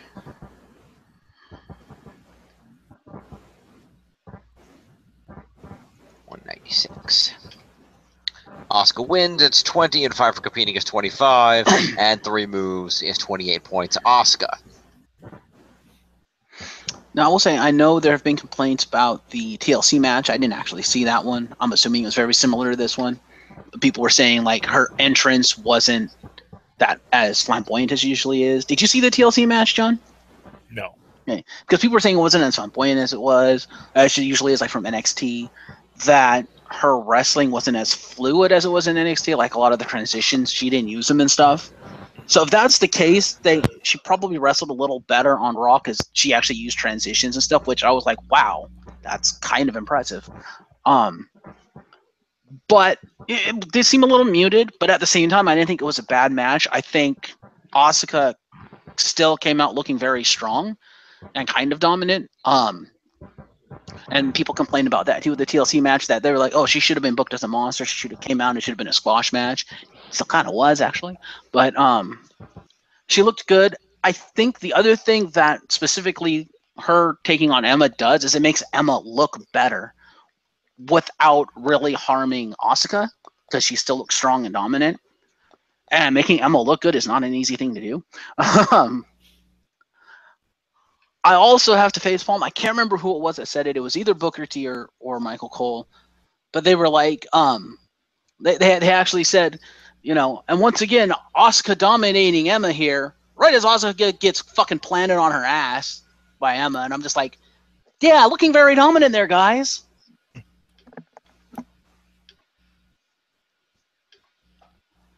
But yeah, overall, I have to say the match was decent. You know, not having seen a lot of Asuka stuff from NXT, I have not much to compare it to. Mm-hmm.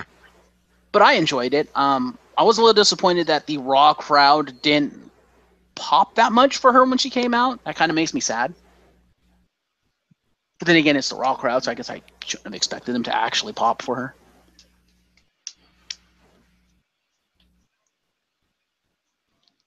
Also, I don't know how these Raw ladies are going to deal with her energy, because holy shit, the energy that woman has. Good lord. Mm. No, she's hype. Hmm. Fair enough. Can you hear me okay? Yeah. The little mute thing is up on my thing for some reason. I don't know why. That's weird. Yeah, That's very whenever weird. you're talking, it goes away. It's Yeah. Really? I thought Yeah, Jim was messing with you at I'll first. turn that off. No, it's not me. It's something. It's weird. I I don't just know. turned it off, so you can still hear me? Yep. Yes. Okay. Fair enough. Whatever. Moving along. Alexa Bliss is backstage, and she comes out and cuts a promo about beating, former 6-time women's champion, WWE legend and leader of the old folks' home, Mickie James. This was a great bit. She said Mickey's in the past and she's ready to talk about Survivor Series, so she will disable Cat Lady Natalia at Survivor Series. And cuts promo on the fans for not appreciating her and saying she wants respect, but she won't get it because they're jealous of her. And basically says that she's going to have to explain this very slowly because they're in the Midwest. She basically talks some more shit about Mickie and the fans until Mickie hits out and Dex Bliss and then hits a DDT. Mickie then takes the rope and says that Bliss deserved that. McDT. Yeah, because Bliss wanted the this was a great promo by Alexa Bliss. Just shows how good she is on the mic. She basically wanted the crowd. She was like, you guys like to chant things when superstars say things, you turn into chant. She was talking about like the what Shane McMahon said, the hashtag under siege thing. She was like, so I'm gonna say something, I want you to chant it, and I'm gonna say it slow because we're in the Midwest, so I want you to understand what I'm saying. I want you to chant, you deserve it, and they wouldn't chant it. It was a great bit, and she was like, but I do deserve it, but you won't chant it because you're jealous, blah blah blah. Mickie hits the ring, like Alexa, dressed in just almost standard street clothes. The heels on Mickie though, good. What the shit? You should not be wrestling in heels like that. Like the heels on her boots were no. But she comes out, just kind of smiles at Alexa, and then fucking kicks her in the gut and jumps in the air and hits a Mickie DT. And it was a really, really good looking one too. Impressive that she could do it in heels like that. And then she picked up the mic and was like, Alexa, you deserve that. And this was a great bit, and just these two ladies, man, holy crap. Great feud, great presence, great mic skills from Alexa. Just, this is a great feud. And that was a great moment. Oh, and she walks away. Mickie just leaves and just kind of like, ha, I left you in the ring.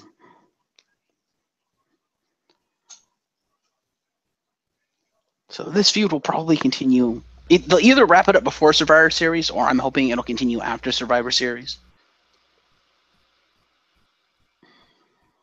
Fair enough.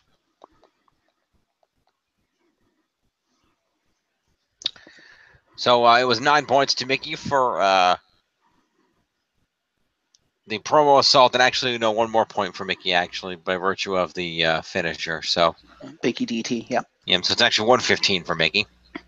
And I Fair already enough. gave Alexa 5 points for the promo. Fair enough. Cut to Kurt Angle backstage watching on a monitor with Sasha Bailey walk in. And he talks about he's wanted to see them because he thought they'd be ideal as, leaders of Team Raw for the women's Survivor Series match. When Alicia walks in and demands that she be in the match, says she should be the leader. So Kurt books a triple threat match to determine who'll be the team captain. Also, if note, Alicia walks in wearing her Crazy Like a Fox t-shirt. Yes. Because she has merch now. She does.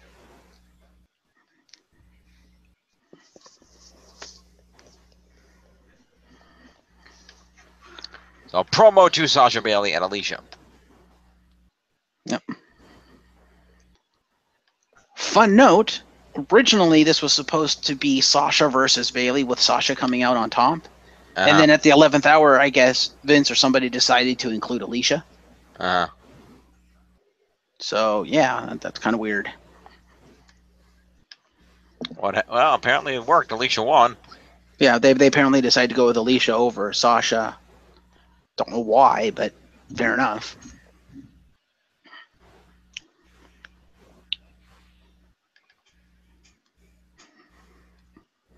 Okay, so 5 points each to them. Moving along. Yes. Elias comes out for a song, talks about how Jason Jordan kept interrupting him last night, but tonight he'll perform uninterrupted. Guaranteed. Elias starts singing, but then his microphone begins to malfunction.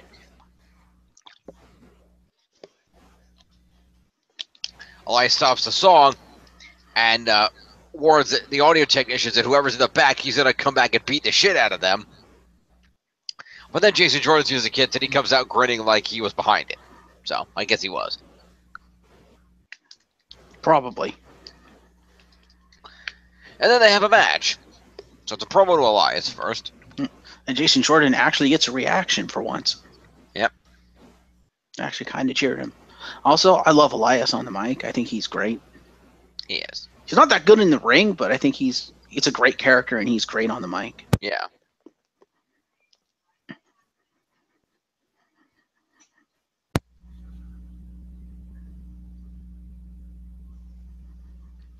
Yeah, I don't know. Maybe it's just because there's a physical resemblance, or maybe it's because of the demeanor. But I like to think of Elias as the basically the hip rock and roller Damian Sandow. Funny, I was gonna say he looks a lot like Randy Savage. That too. Ooh, yeah, dig it. Moving along. So Jordan versus Elias. Jason Jordan comes out on top via a DQ after Elias goes Jeff Jarrett on Jason Jordan's head.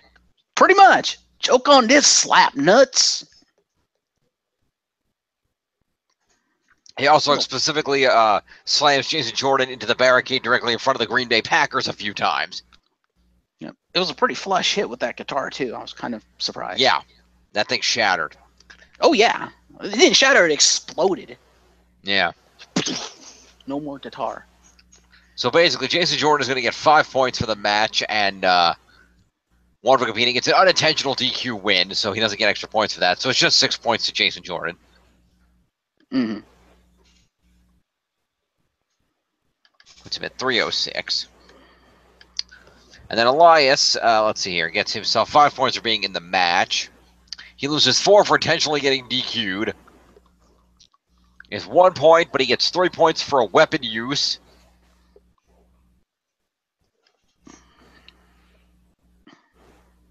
OMG for the exploding guitar? Eh. Okay. So basically that's 4 points to Elias. Sure. Is what happened there. Walk with Elias. Basically. He's going to put him at 274. All right. After this, we are joined by the reigning, defending, undisputed Universal Champion, Brock Lesnar, and his advocate, Paul Heyman. This is probably the best Paul Heyman promo I've heard all year. This was a fucking brilliant promo. It was an excellent promo. Would like to tell the people about it. Sure. So basically, Paul Heyman comes out and he's like, as you people have been listening to what I've been saying all year, I've been, talking up the competitors, the challengers going up against Brock Lesnar, having respect for them, for people like Braun Strowman and Finn Balor, blah, blah, blah. Normally I'll do that because they're deserving of it. However, when Jinder Mahal challenged Brock Lesnar, I went, really? Jinder Mahal? Yeah, no. Jinder Mahal's a fucking joke. He sucks. He's garbage. He's not on Brock Lesnar's level. I am not respecting him whatsoever. He just ripped Jinder Mahal apart in this promo. And it was like, oh, and by the way, you and your little Singh brothers over there stealing my gimmick? No, that is not going to stand. I'm just like, wow, yeah, you guys are done. Mahal and the Singh brothers, you're done. He just ripped you all completely apart in one segment. It was basically, did the whole Brock Lesnar thing of, he's going to destroy you. He's the reigning, defending, blah, blah, blah. It was a great promo. Just completely turning it on its head. Where it's like, usually I do this, But no, because Mahal's not worth it and he fucking sucks. So I'm just gonna fucking rip him apart because I'm Paul fucking Heyman. It's glorious. Basically, he accepted the challenge on behalf of Brock Lesnar, so there will be a Lesnar v Mahal match at Survivor Series. Glorious. Pretty much. That should be Paul Heyman's theme song, seriously, dude. Indeed, he points out that Jinder barely survived his challenges from Orton and Nakamura, and while Lesnar has destroyed the best heavyweights in WWE heavyweight roster in WWE history, he says everyone wants to talk trash these days, but the best trash talker there is the advocate with the microphone in the ring right now. Yeah.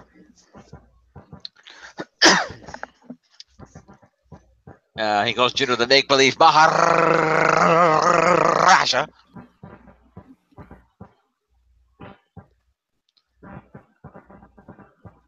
And he says, when people think of WWE champions, they think of Bruno Sammartino, Hulk Hogan, Macho Man Randy Savage, Ric Flair, Triple H, Shawn Michaels, John Cena, and Brock Lesnar. No one thinks of Jinder Mahal. True. And Paul Heyman adds that, here's what you miss, Jinder, is that, it's not Brock Lesnar does not go into this competition for brand superiority. No, he doesn't need to, because any brand that boasts Brock Lesnar is inherently the superior brand. And Jinder, you're not just going to be taking a trip to Suplex City at Survivor Series, because do you know what happened the last time a SmackDown star got in the ring with Brock Lesnar? They had to stop the match. Yeah. Because in that match, Brock Lesnar broke every rule of the PG era. And he'll do it again. So Jinder Mahal, your challenge is hereby accepted.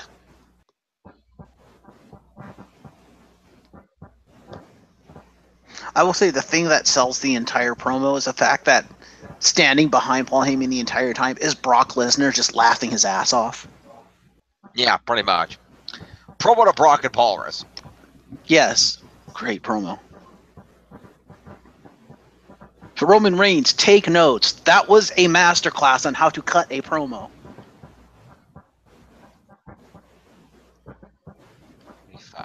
That's what needs to happen. Paul Heyman needs to do one of those YouTube masterclasses on how to cut a promo. My name is Paul Heyman, and this is my masterclass. Yeah, right. I'd watch it. Let it know, folks. Don't forget to check out the Heyman Hustle every week on YouTube. Neat. All right, so after that whole thing goes down, we cut back to Kalisto. Which nobody cares about anymore. Yes, Tiff? I think I missed something. Did you not give points to Paul Heyman? I did. I gave him 5 points for the promo. Huh. Okay, because, alright. He's got 35. He had 30, now he has 35. I must have missed it. Because all I heard, because I was here and you guys just kept talking. I must have missed it when you were giving the points. I said 5 points to Brock and Paulus, and I put them on. Okay. Okay. Kalisto does an interview backstage about his match last night, saying physically he feels fine, but it's his dream to be champion. And then he says it will be different if he lost to somebody that he respected. But he lost to Enzo. He mentions that he's getting a rematch on 205 Live tomorrow night. But tonight, and he's joined by Grand Metalik, Cedric Alexander, Rich Swann, and Mustafa Ali. It makes clear that tonight, we're going to take on Enzo's team tonight. We are not Team Kalisto. We are Team Lucha, Lucha, Lucha, Lucha, and they all do the Lucha chant. Despite the fact there's only 2 Luchas on that team. Yeah, well.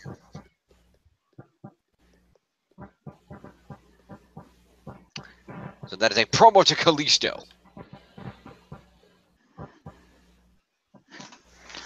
Indeed.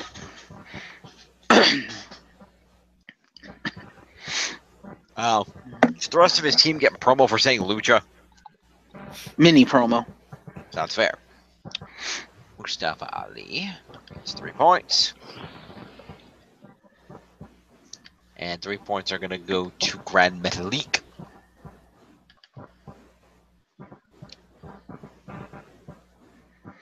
Also, if they were going to do Team Lucha, how is Lince Dorado not on that team? How's Sin Cara not in that division and on that team? Right. Well, he's on Scrub Down, so. Oh, so you mean the better book show with the better ratings?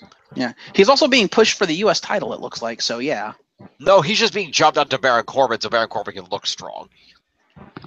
Except Baron Corbin's lost to him 2 weeks in a row. Yeah, via DQ and countout. The point is that he's pissing Baron Corbin off. Baron Corbin's just going to destroy him eventually. Or they're going to have Baron Corbin keep destroying him only for Sin Cara to get pissed off and actually win the title, since he does have one legitimate win against Baron Corbin. Okay. Because the first win was a clean win. That's why Baron Corbin's pissed off, because it was a clean win by Sin Cara. No. There has not been a clean win. Last week's wasn't a clean win. I thought it was. No, last week's was a count out. This week's was a DQ. Well, count out still a clean win. But anyway. Yeah. Anyway, Cedric gets 5 points. 13, and that just leaves Rich Swann. Wait, hang on a minute. I did that wrong. Back that up. Back that train up. That's 3 points. He's at 311. And then 3 points to Rich Swann. Put him at 207. Live. Can't handle this. Can't handle this. Okay. Kurt Angle mentions he has another Survivor Series announcement for later tonight, which is teased to be the announcement of the members of the Men's Raw Survivor Series team. Mm-hmm. Next up, we have the aforementioned women's triple threat match to determine the captain of the Raw women's team. And Alicia Fox pulls out a victory. I know.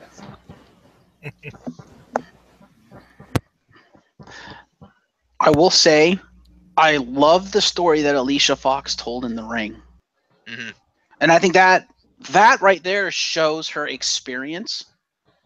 Because throughout the entire match, she would like mock Bayley and shit. Like at one point, Bayley was setting up for the Bayley to belly, and Alicia popped it behind her and did it behind her, like mocking it. And then before Bayley could hit the Bayley to belly on Sasha, Fox grabbed her, spun her around, and did her own Bayley to belly. It was great. You know, Fox may not be that great of a wrestler, but man, can she tell a story in the ring. Mm-hmm. Yeah, it was one of the best outings I've seen from Alicia, so thought I'd mention that. Yep. So, Alicia Fox is your team captain. Crazy like a fox. It's like a Fox indeed. So Bayley and Sasha first. Yeah. Is a triple threat a specialty? Yep. Okay. So therefore, based on this, it's going to run at 8 points. Sasha gets 8 plus 3 moves is 11 points to Sasha. So we're at 255. Bayley didn't have any moves. Sorry, John. Because her moves kept getting interrupted. So Bayley is just going to have 8 points.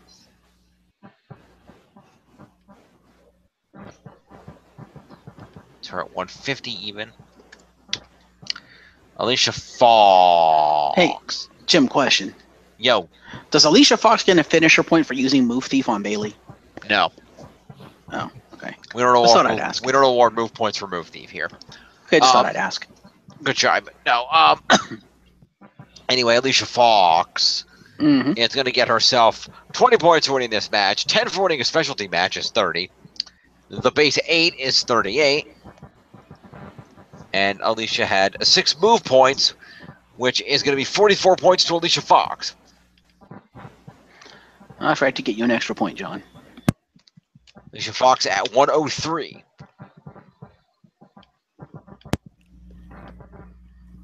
enough. After this, we clear that match out. We go to the next multi-man match, and what is actually our main event, a 10-man cruiserweight tag team match playoff.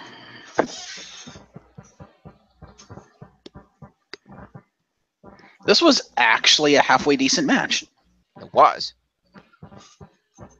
The faces won off of Kalisto with the Salida del Sol on Enzo. Off the apron. Off the apron. It was very nicely executed. Indeed.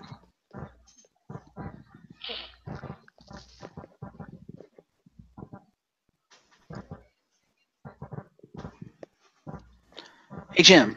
Yo. I just realized you missed a promo, one that you told me about. I did. You missed the Enzo promo. Enzo promo? Remember you said the he had his promo written down because he has no voice, and the cruiserweights came out and fucking Gulak read the promo. Isn't that on 205 or was that on Raw? That was on Raw. Before the match, Gulak mentions his PowerPoint presentation being cut, and he reads a statement for Enzo because he has a vocal cord injury. Yeah, because I remember you mentioned that on, like, I think Thursday. You were saying how funny it was. Yeah, basically they all came out in the ring and Enzo couldn't talk, so Enzo had a clipboard, which he handed to Drew Gulak, who proceeded to read the promo. So I have a prepared statement. His name is Enzo Amore, and he is a certified G and, in fact, a bona fide stud. And you cannot teach that. Bada boom, realest champ in the room. How are you doing? So on and so forth.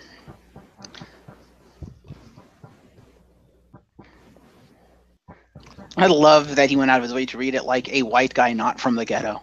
Exactly. And Enzo just gave him looks of, the fuck are you doing? Yeah, basically.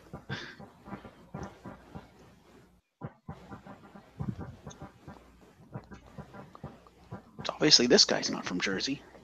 Clearly.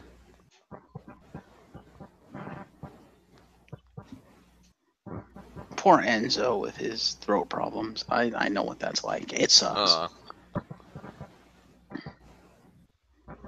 So promo points to, I guess Gulak and maybe Mini to Enzo? Sure, what the hell.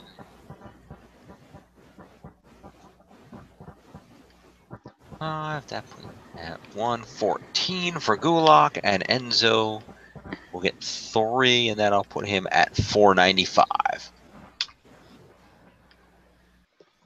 And then we have the match, which, as I said, ends with Kalisto hitting a Salida del Sol.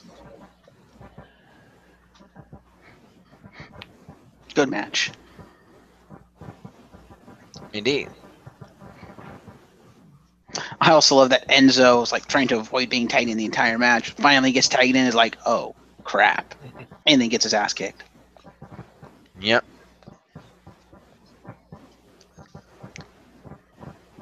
So, I guess we'll go through the heels first. Get them out of the way. So, really, none of the heels hit any moves except Enzo. So basically, this is a specialty main event. So the base on this is going to be 5, 3 for specialty is 8, and 4 for main event is 12 as our base. Okay. So 12 to each of the heels that is not Enzo. So 12 to Drew Gulak is 126. 12 to who else is on Arya his Davari. Yeah, 12 to Arya Davari, or Davari Dinero as he likes to call him. Okay. Puts him at 102. Tony Nese. Is he on the team? Yeah, well, again, Noam Dar first. Oh yeah, and Dar. Forgot about him. Everyone forgets about him. Noam Dar is 12, so that's puts him at 61. And Tony Nese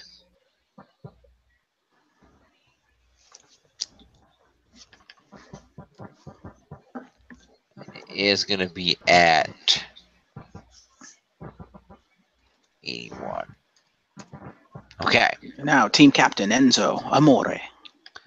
Yep, Enzo Amore is going to get the base 12, and one move is 13 points to Enzo. First superstar to break 500. Yep. 95.05 is 508.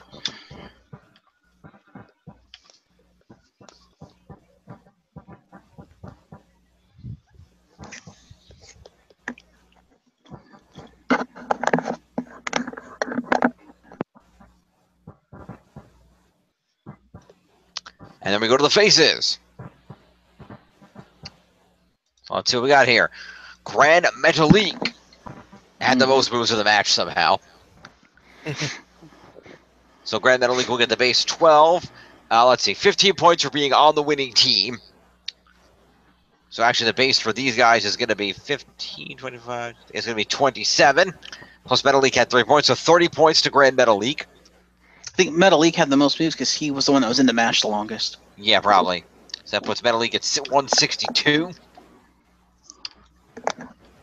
And so this is going to be 27 is the base for these guys. All right. So 27 and 2 moves to Cedric Alexander is 29 to Cedric. Put Cedric at 340. Rich Swann gets 27 plus 1 is 28 points to Rich Swann.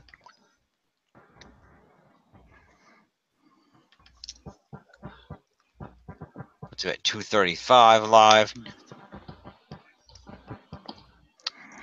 And Mustafa Ali gets 27 plus 1, so he also gets 28 points.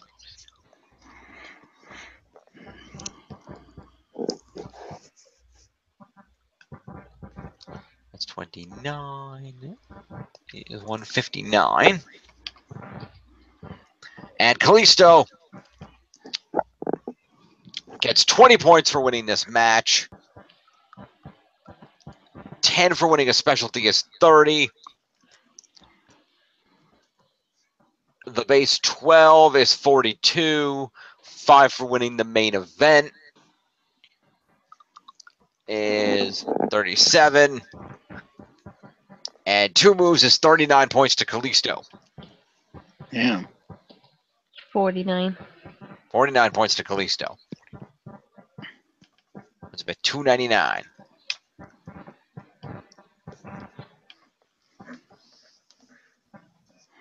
Wait, how's it 49? Okay. No, wait, So you're you right. said- Never mind. You're right. Because it's 30 just for, winning the match. So therefore that plus the base shit and everything else, yeah, would have to be 49. Okay. So that thus endeth our main event match. We then come to our final segment of the night where Kurt Angle comes out to talk about Survivor Series and makes like he's going to announce his Raw team when Shane McMahon's music hits and Shane and the SmackDown roster, or at least 2/3 of it or so, march down the aisle through the crowd and climb over the barricade and surround the ring.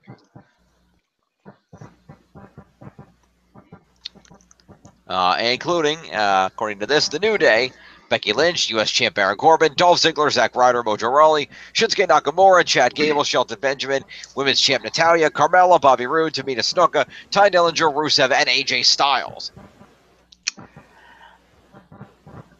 Actually, based on this picture, Shelton Benjamin wasn't there. It was just Chad Gable. Pretty sure it's a Shelton Benjamin. Yeah, I think he said Shelton Benjamin. Because I'm looking at that group photo of everyone that was there. I'm not seeing Benjamin in the photo. I don't know. Well, maybe he was in the part of the photo that didn't show him. Who knows?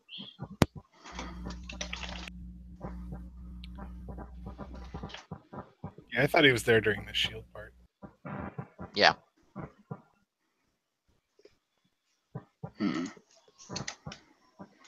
Anyway.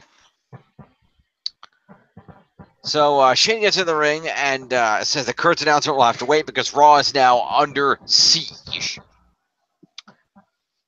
And then the lady burst out of a cake and the cook killed everybody.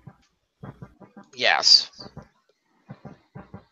Kurt retreats to the backstage area and Shane conveniently waits for him to leave and then sends the SmackDown roster after him.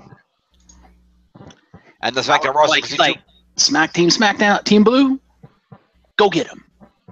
Team Blue then wreaks a path of destruction through the Raw locker room, destroying everybody they run into. First, they run into Apollo Crews and Titus O'Neil in the hallway. Xavier, by the way. Hey, yo, Titus for a while. What's going on? That's how you do it. Bam, bam, bam, bam. That was great.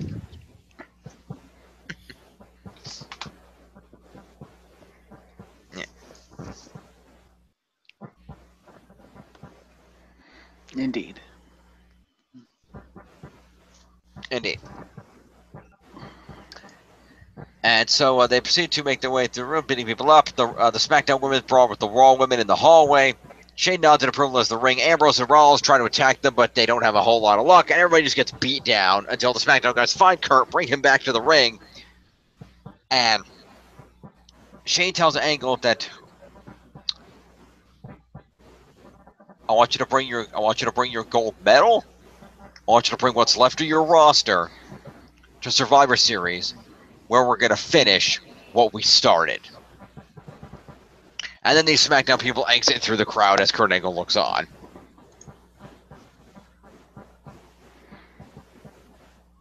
Indeed. Indeed. Time for news. So, number one, that entire invasion segment, aside from, when Shane and it all came down to the ring, pre-taped. 100% pre-taped. So basically, they went backstage, hung out with Kurt for like 15 minutes, and then came back out with Kurt.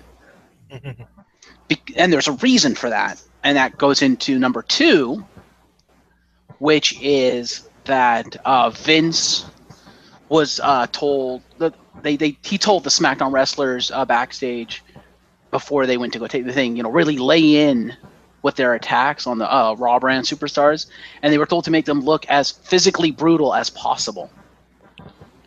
To the point that whenever a wrestler threw a typical working punch, they completely reset the scene and shot it again and said, "No, fucking hit him." Because they wanted it to look legitimate. They didn't want it like what a regular match would be where you're not actually hitting the guy. They were like, no, make it look vicious, make it look brutal. None of this sissified don't hit him crap. Fucking hit him. So what you saw in the bit were all the final takes of the actual... Vince basically gave him carte blanche to work stiff is what he did. One example of that was when Dean Ambrose was tossed into a bunch of beer kegs. And the reasoning behind this, why they did the whole pre-tape thing, actually goes into why Raw did not retaliate on the following SmackDown. And it's because none of the Raw superstars were in the country. Because immediately following Raw, they all flew out to the United Kingdom for the UK tour. So they actually weren't physically in the country to, invade SmackDown.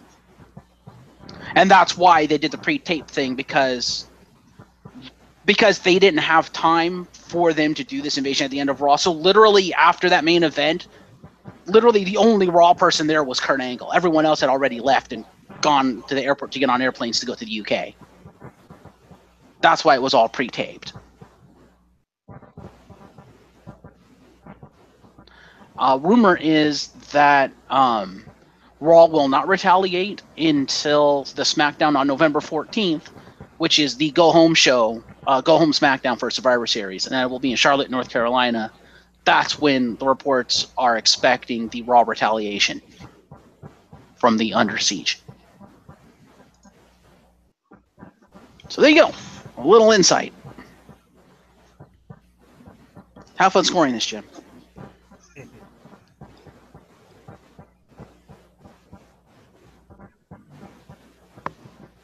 I don't care.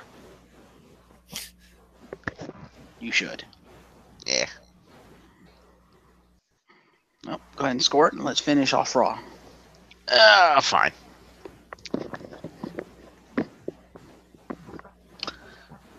So all the people that are listed here are going to get assault points, and that's what I'm going with for SmackDown. Okay. So that would be Biggie.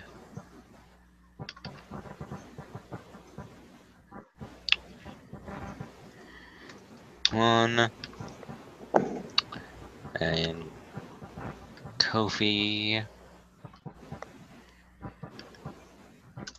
6. And Xavier. 59. And then, let's see, Becky Lynch. 1. And Baron Corbin. 196.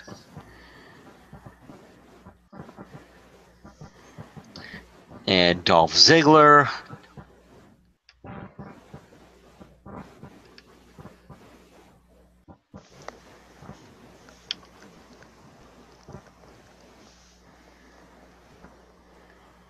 And Zack Ryder. Woo woo woo. Yep.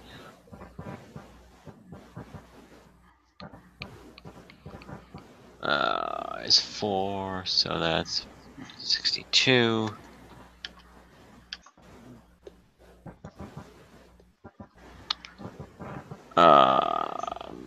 Raleigh.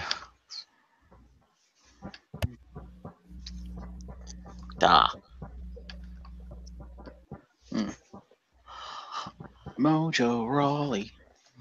64.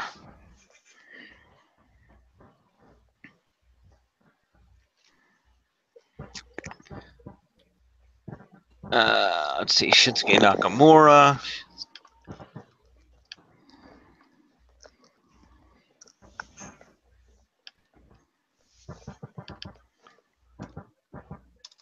$13.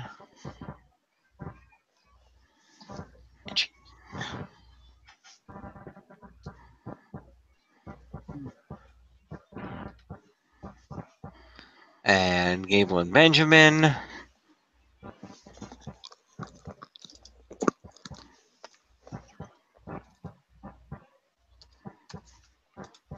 And Gable.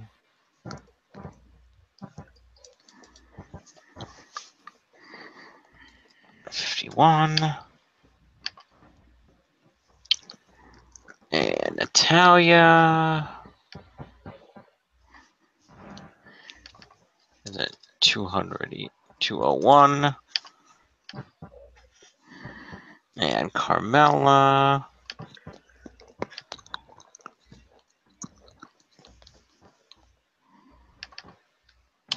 6. And Bobby Roode.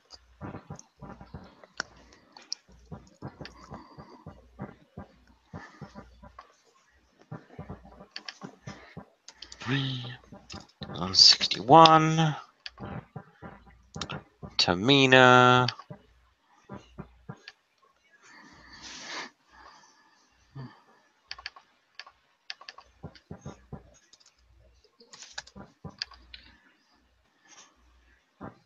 And Ty Dillinger.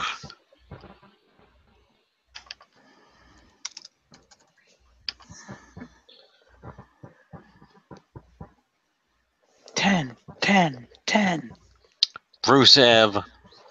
Crash. Rusev also gets a finisher for a super kick at 1 point, so Rusev gets 5. Indeed. 106. And AJ Styles, of course. The phenomenal one. 335. Okay. I would also like to point out Booker T. The fuck, dude.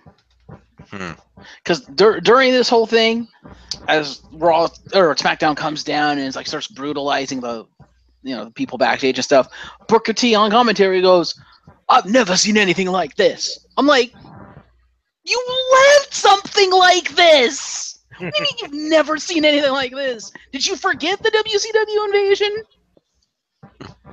Also, I put to Booker T. We should all be so lucky to forget the WCW invasion. I also put to Booker T. Did he forget the NWO when Hall and Nash just randomly showed up and just started assaulting WCW people, and everyone thought it was a WWE invasion? Well, the fans did. The superstars didn't. I think actually a lot of the superstars legitimately, at least for the first time they showed up, I think they legitimately thought Hall and Nash were from WWE. Ah. But the point is, Booker T's been through 2 of them, and he has the gall to sit there and say he's never seen anything like this. It's like, oh my god, you're an idiot. Yeah. Anyway, let's see. So we know that Titus Worldwide appeared, so they'll get 3 points. How many? 3 points each.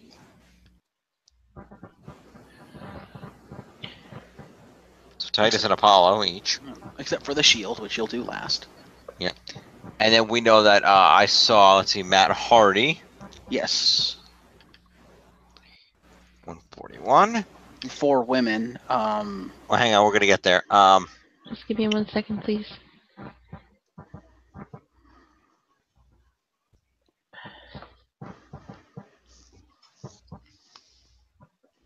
Becky Lynch. Becky Lynch. 3. Okay. No, I forgot where I was. Matt Hardy. Did I do Matt Hardy? You did Matt Hardy. Okay, so Matt Hardy's at 141. And then let's see, who else do we see back there? Gold Dust was back there.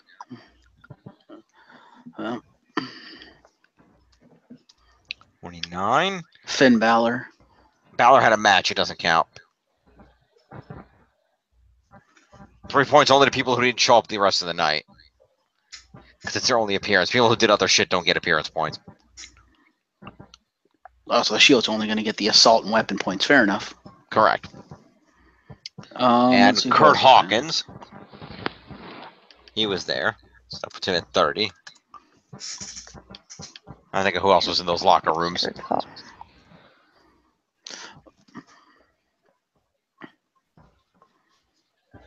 I don't know. It's kind of a clusterfuck.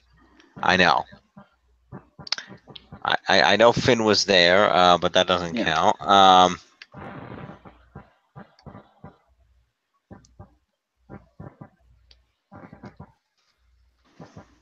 think that's good enough. Let's go to they who get assault points, the women and the Shield. I guess so. Because the women actually fought back because it was a straight up 4-on-4. And the SmackDown women just overpowered them, but they still got some offense in. Yep.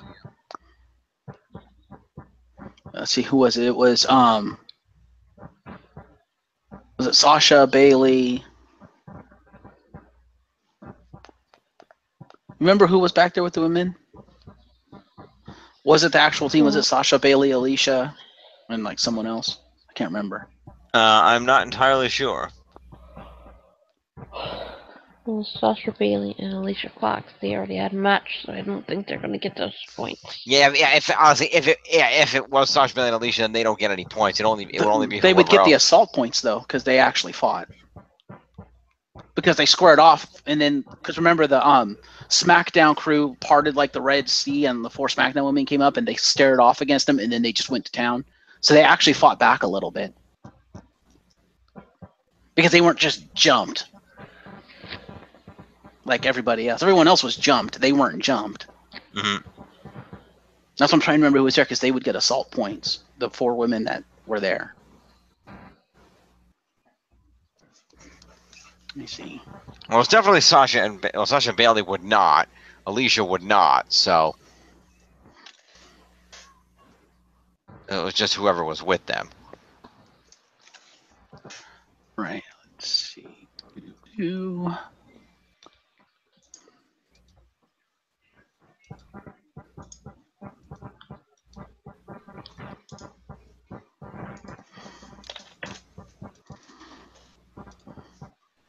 Everyone say goodnight to Tiff.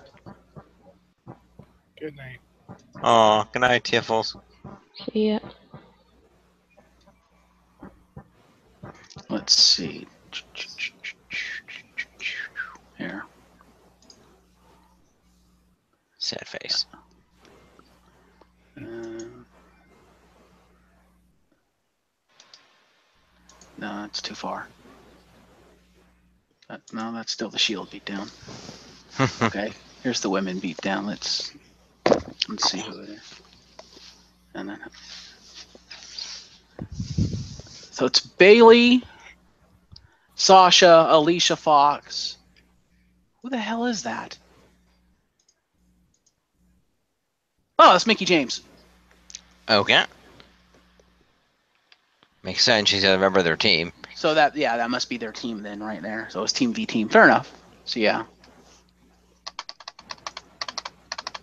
Well, their team minus Nia Jax anyway, yeah, and minus Charlotte on the other side. Well, they didn't get in much offense, but they tried. So Yep. So 119 for making that. Okay. By the way, just a quick thing here. Just like to note, it was going around social media that this happened during this segment.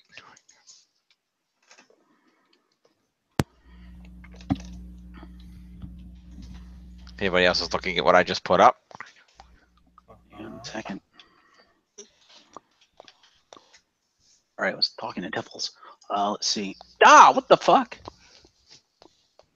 Oh, okay, the images. Yeah, what about it? Damn, Natalia. Oh, yeah, you said you were going to put that up there. Yeah, that's a still shot, as you can see here. And of course, I love that Woods is looking at it like, what? He's like, I've been there. Was it like, they call me rated R? good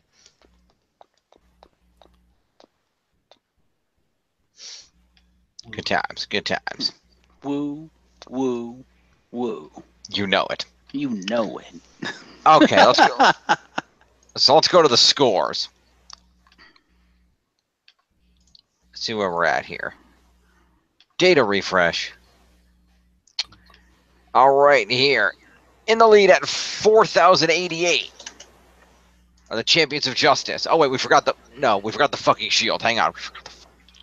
Oh, yes, we can't forget the fucking Shield. The fucking Shield should get to. Ambrose is going to get 4 for assault, 3 for a weapon, and Rollins is going to get 4 for assault. Isn't a condom a fucking shield? Hey, Jim? Yo. You want to show us the scores instead of your search bar? Yeah, hang on a sec. And yes, the condoms are the fucking Shield. Raja.com. 93, and then... And for those people who want to know where Mr. Phoenix works, that's the place right there. Second on his search thing. Yep. Second one and of the third. places. Both the places. Oh, you have them both up there. I didn't notice that. Fair enough. So you can go track them down and stalk them. Wow. No, we don't advocate that.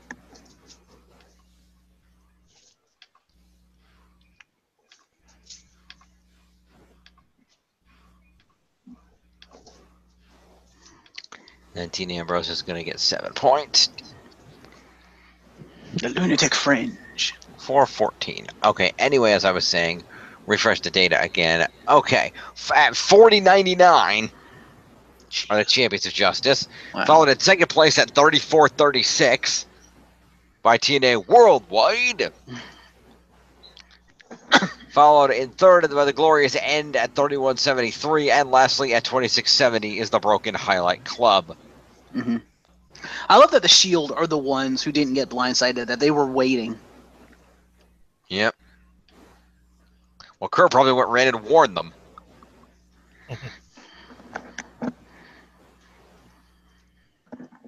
And had Roman Reigns been there, the Shield would have won that fight. I doubt it. All the Superman punches. Exactly. No, had Roman Reigns been there, Shinsuke would have actually had to do something and Kinshasa him into next Monday. Yeah.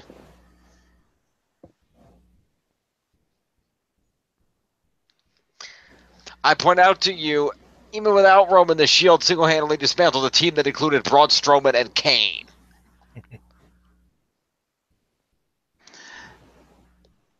And that was without Roman Reigns. Yeah, Kane and Braun Strowman kind of did that themselves. But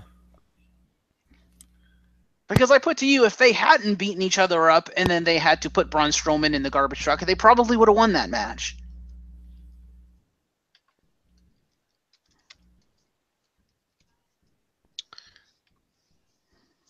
Also, they got a dramatic upgrade.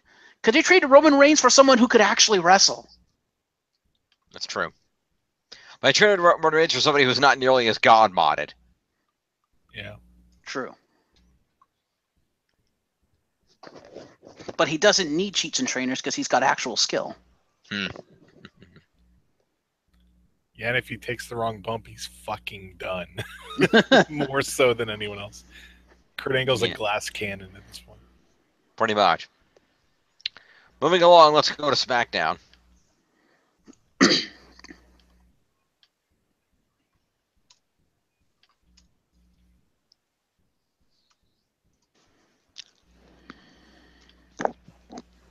We open with Shane McMahon saying shots fired. SmackDown's coming from the BMO Harris Bank Bradley Center in Milwaukee, Wisconsin.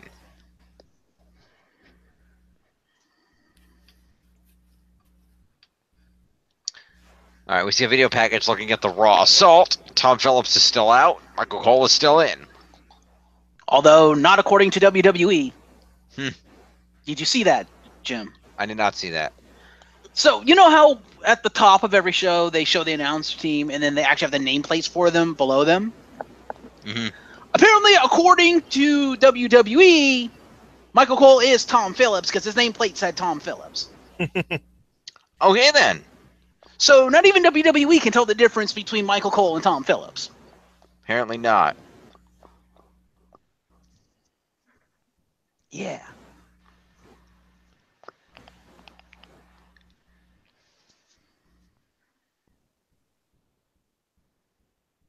Yes, we open with Shane in the ring saying shots fired.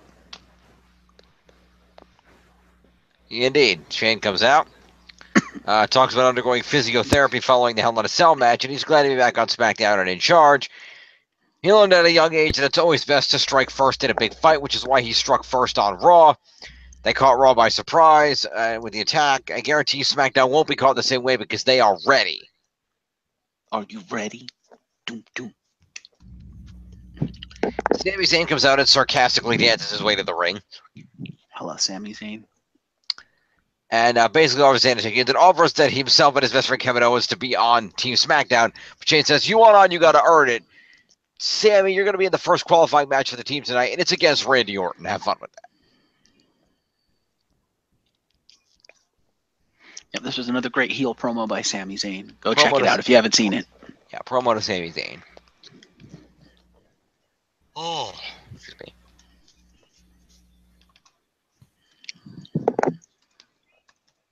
All right.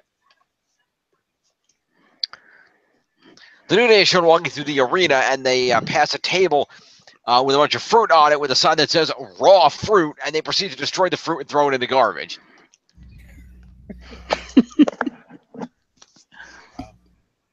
New Day rocks. New Day rocks.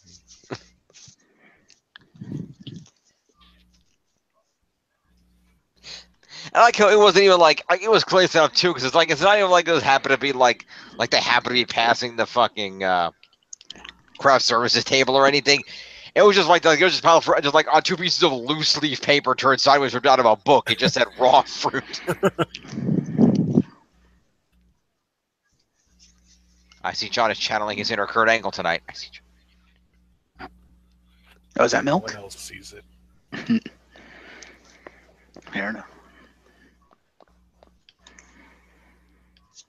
He is the league's Kurt Angle. He is. It's true. It's true. It's damn true. Exactly. So then we have a tag team match play of the New Day versus Benjamin and Gable. This was a pretty good match. The Usos were the highlight of this match. They were on commentary. Yes. Because you could quite clearly see that Benjamin and Gable are kind of heel turning. It's like, wait, what? And the Usos were kind of face on commentary. It was kind of surprising. They were actually entertaining on commentary. They were. It's true. Because, like, you know, they were talking about, you know, oh, yeah, we respect the New Day now, blah, blah, blah. And they're watching the match. And they're like, what the hell is this? What the hell are Gable and Benjamin doing? That ain't cool. It's like, wait, you're calling them out for doing heel stuff? What? Yep.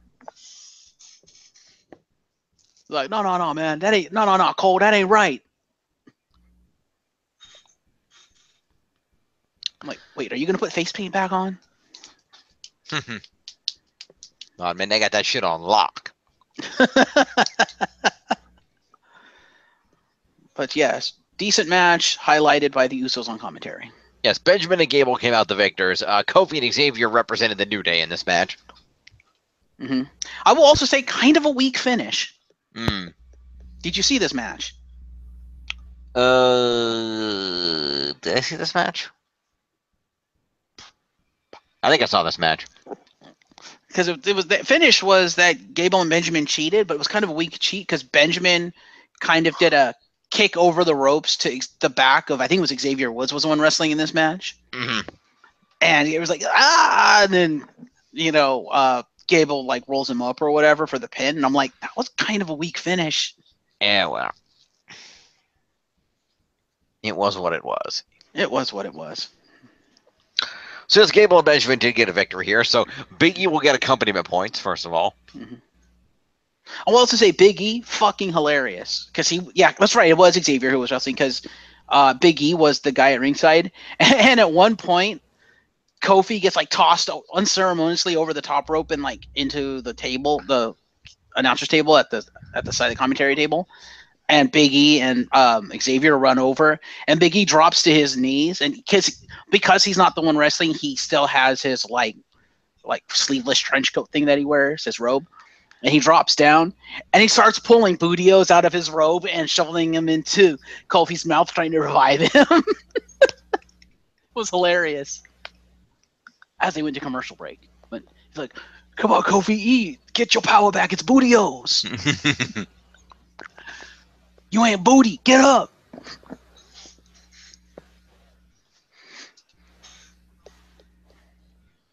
See, he should have done that, thrown Kofi back in the ring, and then Kofi should have hulked up. Ha! Yes.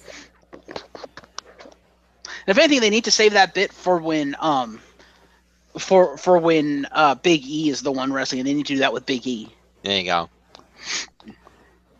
I ain't booty. Yeah, right. Anyway.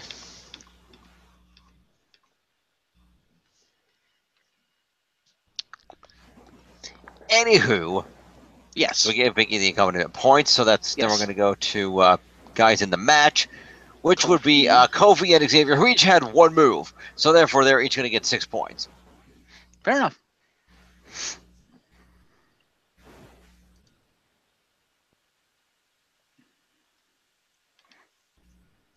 Also, Gable and Benjamin now have a combined Titantron, so I guess they're officially a team now. Nice. 6. 149. Wait, why did I give points to Shelton? We're not there yet. Wrong one. One of Xavier. That's 65 right here. Okay, now on the winning team. Shelton gets 15 for being on the winning team. 5 of competing is 20, and 2 moves is 22.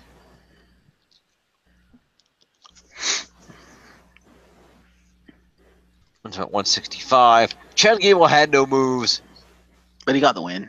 but he got the win, so he gets 25 points for that.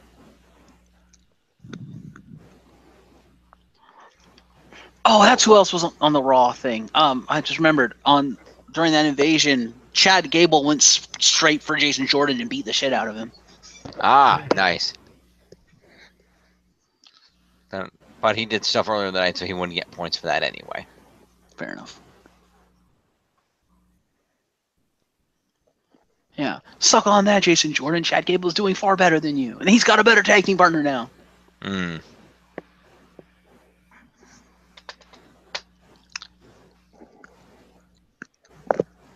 Anyway. Yeah. The SmackDown women's team are in the back talking. Did you give points to the Usos? Oh, yeah. Okay. Commentary for the Usos. Yep.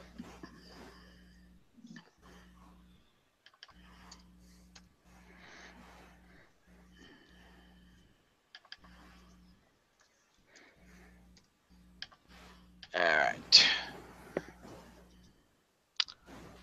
So, the SmackDown Women's team were in the back having a conversation. Yeah.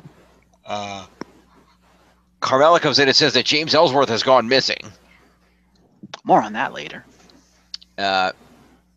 Becky disses Ellsworth, and then Daniel Bryan walks in. Looking And jokes extremely that- pissed off. Well, he jokes that he'll send a search party out after Ellsworth. And then announces that there's going to be luckily the advantage of the SmackDown, obviously we need our best women for our SmackDown women's team. So luckily all of you will be on Team SmackDown. But Daniel Bryan, there are 6 of us here. Oh, right. Not you, Lana. He just deadpans that. It's great. So he announces there's going to be a fatal 5-way match of the remaining women to determine who will be team captain. And that's going to happen later. Indeed. Promo So- to 6 Femin. Yeah, pretty much. Charlotte. Woo! And Lana. Mina.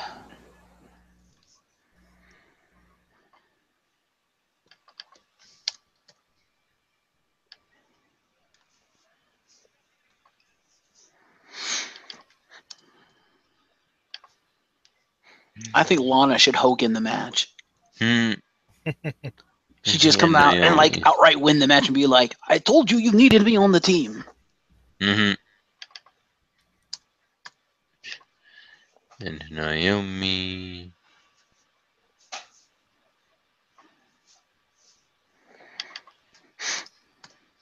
Yeah. Is that everybody? Yes. Okay. Oh, and Carmella, of course. Fair enough. So you did Becky then. Yep. Cool. All right. Next up, we go to the back to the table where Cole informs us there's extra security on hand tonight due to concerns about Raw possibly invading the arena, so they are prepared. And I love that the entire night they keep cutting back to doors with no security. Yeah. Because they keep showing the doors that they're like, we're securing the doors. There's extra security, and there's like no one standing around the doors. You're like, wait, what? Well, they're probably on the outside of the doors, dumb shit. Fair enough. I thought they'd be on the inside, but fair enough. No, because the guards on the inside, that doesn't help, because once the rushers are through the door, then they're just going to like run around the security and they're in the building. If they're outside, at least they can block the doors so they can't get in the building. That's true. But then shouldn't they have the cameras outside to show the guards standing outside the door? Well, you would think. Anyway. Probably didn't want to pay any extras to put on security guard outfits. Yeah. They're trying to cut costs, man. It would have been extras. I'm sure that the facility has their own security. You could just put them outside. Possibly. Anyway, it's still good storytelling. They keep cutting back to that just to show,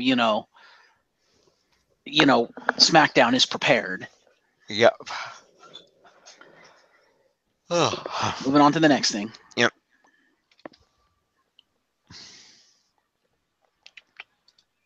All right. Yes. And now it is time for the Fashion Files, This was a great fashion aka Fashion Dogs.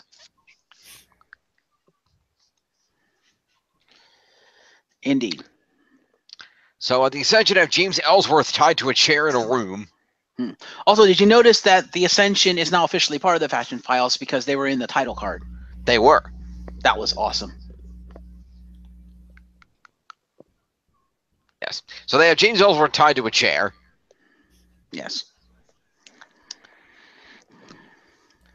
As Breezango walk in, talking about how they saw, they heard around the arena that James Ellsworth was seen guarding Breezango's missing briefcase. Breezango walks in, and then Carmella, the Ascension, say they want to cut open Ellsworth's chin to see what he's hiding. And Carmella has her Money in the Bank case, which is what Ellsworth was actually seen with, not the case that the Breezango lost. I also love one of the Ascension that has a can that's got a piece of paper taped on it that says gas. And I don't remember if it was Breeze or Fandango, but one of them's like, "What the hell is that?" And the guy's like, "Oh, I'm just thirsty." Yeah, it's a red gas can with the word gas taped on the side of it. And they're just like, "Oh." Yeah, that was funny. Yeah, the Ascension are pretty funny, actually. I like them in this role because they're actually kind of funny. Yeah. And so Carmelo then cuts a promo on Ellsworth for not doing his job, and then goes to prove that it's not the briefcase they're looking for, but opening it only to find a pair of Ellsworth's dirty underwear in it. Everybody is disgusted by this, and as soon as the two of them walk away, the Ascension change their angle and try to convince them that it must be the Bludgeon Brothers. Actually, first Fandango keeps the underwear and throws it over his shoulder, and he's just like, "Oh, Fandango, what are you doing?" Yep. And they try to convince that the Bludgeon Brothers must be behind this to be. But there aren't any B's in Bludgeon Brothers. Bludgeon Brothers. Oh, the B's are silent. Just the B and Bludgeon. He got the B and Brothers. Fair enough. It's still funny. And Breezango uses a line to lead him into it's almost like Stranger Things. Next week, Stranger Things. Which is what they were teasing with the font from last week, but they must have decided to wait a week on it.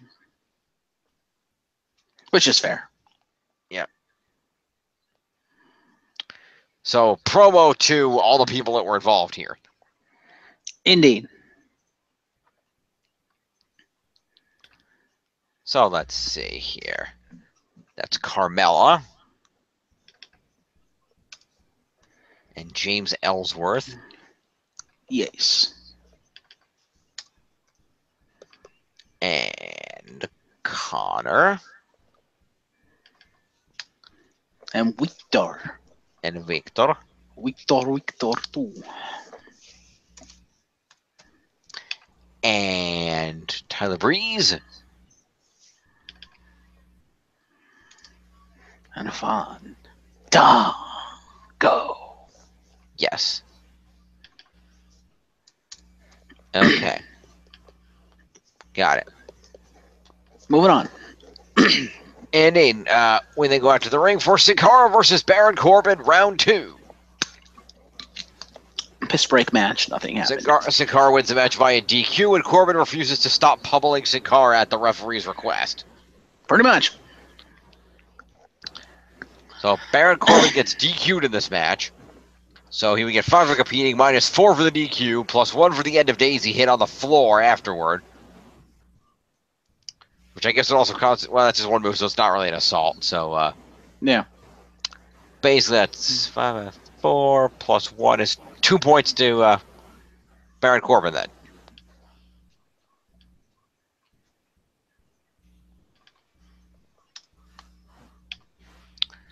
Sin Cara wins the match via an unintentional DQ. Yeah. Also, what's up with Sin Cara no longer having the Kamen Rider mask? Oh. It looks weird. Hmm. It doesn't look right without the Kamen Rider wings. Okay, then. I don't know, I think he looks weird. That's the weird thing to say, that he looks weird looking like a standard luchador. Yeah. So Sin Cara gets 5 +1 for move is 6 points to Sin Cara.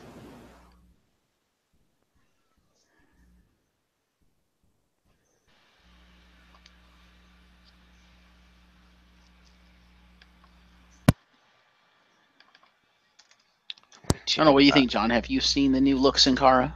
Nope, I have not. Sorry. It's basically Sin Cara without the wings on his mask. So it looks like a standard lucha mask. It's just like, that doesn't look like Sin Cara to me. Well, it is. Moving on. So Corbin takes Cara to ringside and end of days him on the floor after the match. Bless you. And again. We are again reminded about the security. Mm-hmm. And then the Singh brothers come out to the stage and do their own introduction for Jinder Mahal, noting they are the advocates for the WWE the undisputed WWE champion Jinder Mahal. Yeah.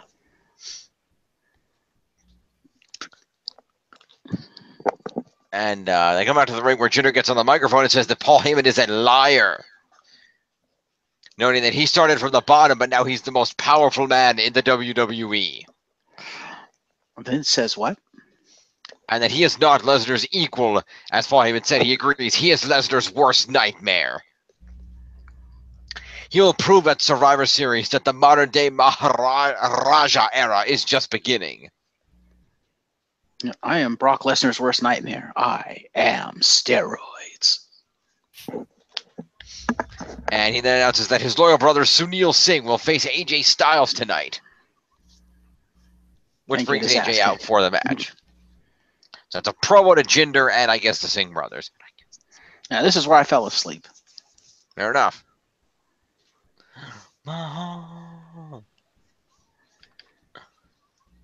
Yeah, your WWE champion put me to sleep, folks. 2, yep. Wait a minute, undo that.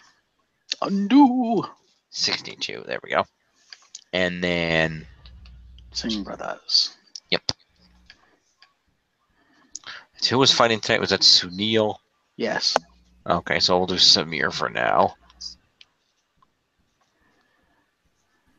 I'll get 5 promo points. 6. Alright, so Sunil Singh is going to get 5 points for competing in a match against AJ Styles. 4 for his promo is 9. Put him at 80. He didn't get any moves, huh? Nope. I take it wasn't a long match then. Alright, we then have the match of Sunil Singh versus AJ Styles. Jinder and Samir leave the ring, and the ref orders Jinder to leave the ringside area. He argues, but eventually heads backstage. The bell rings, AJ hits a headbutt. Samir hops on the other Singh brother who stayed behind, hops on the apron for the distraction, but AJ grabs him, throws him outside, boots Sunil in the face, and then calf crushes the shit out of him. Okay, then. Winner, AJ. Yay.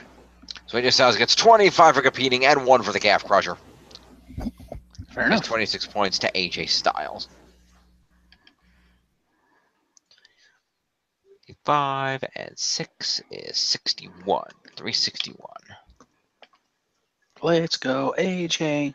AJ sucks. After this, we see Kevin Owens and Sami Zayn backstage, and Owens reveals he also has a Survivor Series qualifier next week against Shinsuke Nakamura. Sami says it's perfect. He'll beat Orton tonight. Owens will beat Nakamura next week, and they'll run Team SmackDown, saying that it'll be Team Kevin and Sami. But Owens corrects him that no, it'll be Team Sami and Kevin.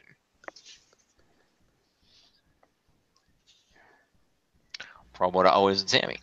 And apparently things were taken care of on the home front, and Kevin is back. Yes.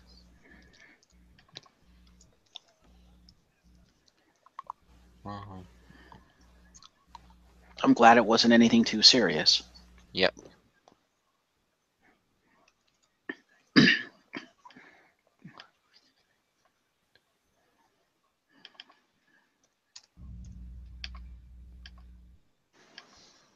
All right.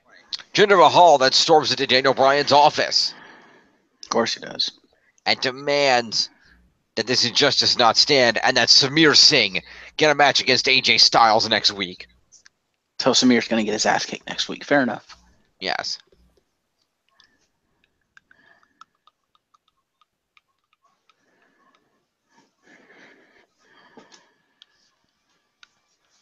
So I guess that's technically a promo for Jinder. Sure. I'll give a mini. How about that? Whatevs. All right, moving on. Fatal 5-way women's match. Becky wins. Becomes captain. Woo! Woo! Specialty points for me. Specialty points for you. All right, so what do we got here? So the base. 8. Let's see, 5 plus specialties 3 is 8. So 8 points is the base here. All right, take us through the match, Jim. All right. Well, it's pretty straightforward. I'm just going to go through each person. So, two people did not have any moves, and those people are Charlotte and the other one, Carmella. Carmella. Thank you. So Charlotte and Carmella are each going to get 8 points.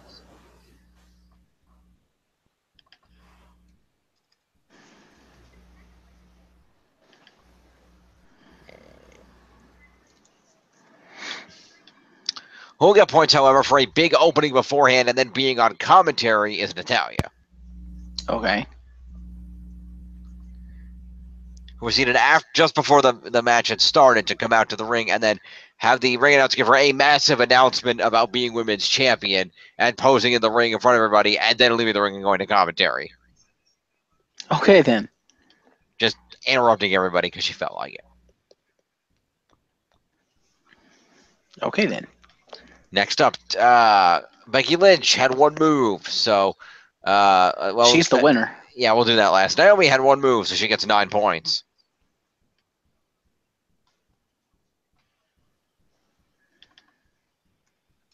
$104.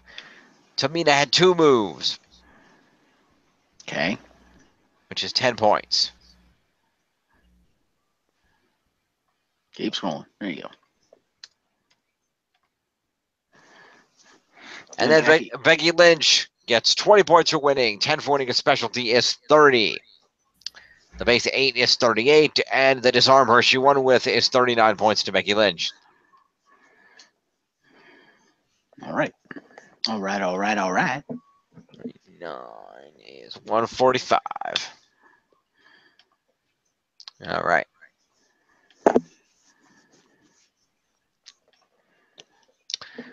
We see another Bludgeon Brothers vignette, so promo to the Bludgeon Brothers, I guess.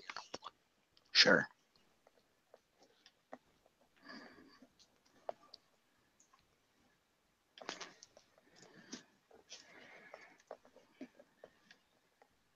But can I say that Rowan is way better at these promos than Harper is, by the way? Is he? Yes. Fair enough. Well, because the slight problem is Harper has too high pitched of a voice. Oh. So he sounds intimidating as hell, but it's very high pitched. So it's like, Harper's in there like, like anger. We will destroy our enemies. And then it cuts over to, and then it cuts over to Eric Rowan. Eric Rowan is like, rage. Our enemies will be defeated. Because he has like a deep bass voice, which fits the gimmick way more. Harper, Rowan, Bludgeon Brothers. Is it me, or does this gimmick just completely reek of like throwaway Power Rangers villains? Kind of, yes. Because that sounds like I don't know, like Sledge's lieutenants. Ha. Oh, so they're gonna fight Sin Cara. Thanks. Well, Sakara, Kalisto, and Lindsay Dorado. They're starting with a 3 team. The other 2 will join them later. In Grand Metal League. He's their Tommy. Huh. Shouldn't Kalisto be the Tommy since he's the only one with a championship? Not anymore. He had a championship. Yeah. No, that Didn't Sin Cara at some point? no. They're gonna be the But yeah, I guess Kalisto joined them later, so I guess Kalisto could be their Tommy. That would have made 4, and then or I should say, now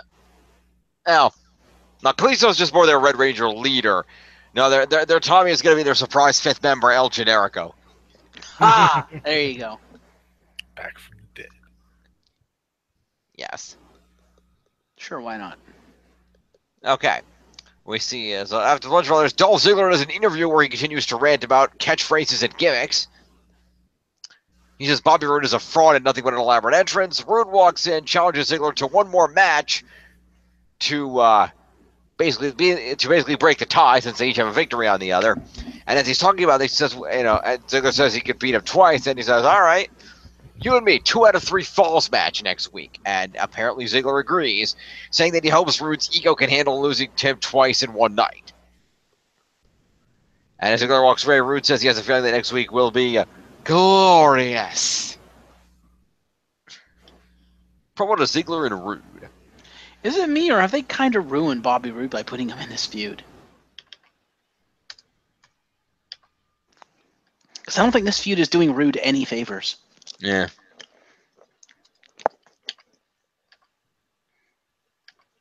We then have our main event of Sami Zayn versus Randy Orton Fuck you, to determine who will be on Orton. Team SmackDown. And the correct answer is Randy Orton. Fuck you, Orton. Why? Because Orton won the match. Oh, you don't have Orton anymore. Okay. No, I don't. I have Sammy. Fair enough. Well, it sucks to be you then.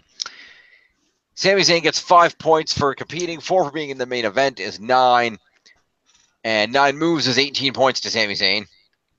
Surprised you didn't do the interference first. Yeah.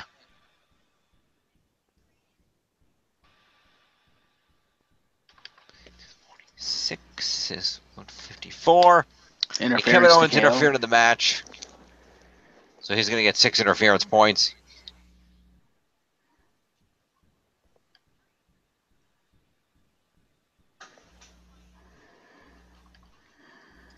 $290. Randy Orton wins. He gets 20 for being in this match. 5 for competing is 25. Another 9 for being in and winning the main event is 34. And 9 moves is 43 points to Randy Orton.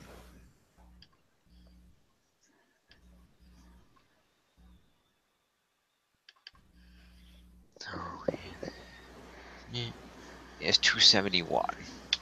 Okay. After the match, Orton and Owens have a stare down. Orton poses. And we cut backstage to Shane and Daniel, who are talking about the show and how Raw didn't strike tonight. And Bryan says he believes that Raw will attack them eventually, and tells Shane that he better be ready when Raw does strike because it's in his job description. This is a reference to an earlier exchange between them that was not mentioned, where basically Daniel Bryan was a little upset that Shane unilaterally launched this Raw invasion without consulting with him first. And Shane says, well, as the commissioner, it's in my job description, so I don't have to do stuff like that unilaterally. So this is Daniel Bryan throwing it back in Shane's face. Mm-hmm. Let's check the scores. Bam. All right, 41-87 for the Champions of Justice, followed at 36-35 by TNA Worldwide, 32-27 for the Glorious End, and 26-96 for the Broken Highlight Club. Hey, there you go, Jim. You're catching up. Not even close.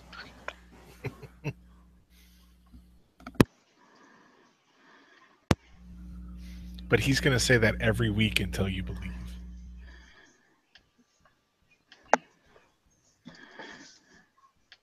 I don't believe. He's trying to give you the power positivity. No. Believe in the power of No. positivity. No. Only one man makes me believe, and he's home with the mumps. Believe it. Do you even? You don't even have him. No, I don't. That Mr. Rogers autistic. I just thought that would be funny. All right, let's hit the 205 live. I assume there's only like a couple of matches on 205 Live. You are correct, sir. One of them being the title match. You are I correct, sir. assume Kalisto does not win. He does He not. does. No. He wins.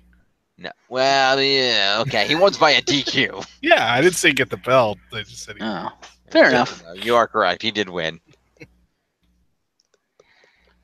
Commence scorage. All right. We open up the program. Recap of the tag match of the pay-per-view. And we open up with Rich Swann and Cedric Alexander taking on Tony Nese and Noam Dar. Fair enough. The faces win after Alexander hits Dar with a lumbar check. Of course, no one can beat me and John.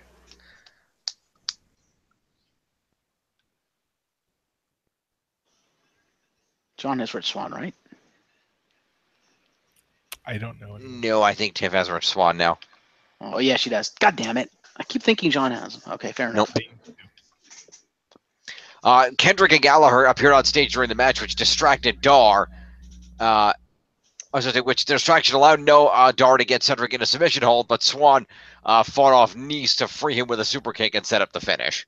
So their interference was not successful, but there was interference. So they still get interference points then. They do get interference points. Woo! We're going to get to them in a minute. You and I interfered. Huh? I have Brian Kendrick. I don't have Gallagher. Yes, you do. He's right fucking there on the screen, dumb shit. Oh. Okay, I never realized I had him. It's like staring you right on the screen. I have the recap on the screen, not the score sheet. Oh. Yes, Dumb shit. You have Jack Toxic. Okay, good to know. Anyway, so Nice and Dar lost this match. As far as we can tell, Nice had no moves, so Nice will get... You're not going to do the interference first? No, we're going to get to that. Okay. There's a reason. Okay. Nice is going to get 5 points. Okay. 86. And then Noam Dar had 1 move, so Noam Dar will get 6 points. So it's 67. Okay. I have him too. Faces. Yep. So then let's see. Rich Swann got 1 move, so Rich Swann will get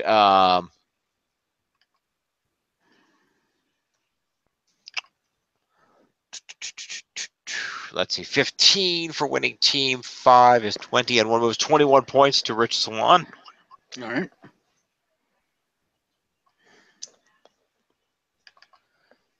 A 55, 256. Wait, is that right? Hang on.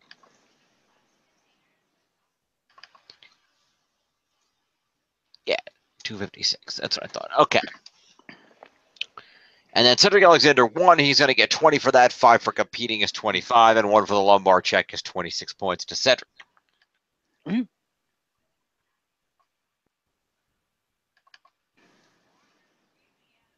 $366. All right.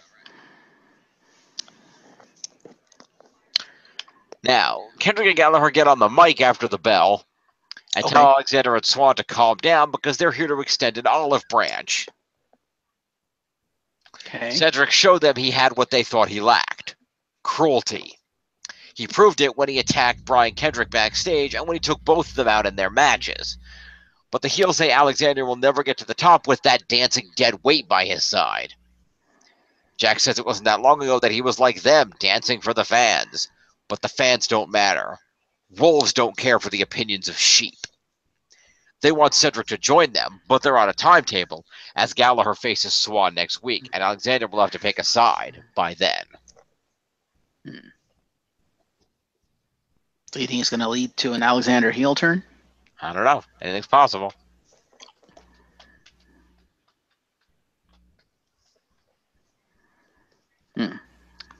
So anyway, Kendrick and Gallagher will each get a promo and an interference, so 10 points each. Fair enough. He's a man with a plan. He's a man with a plan.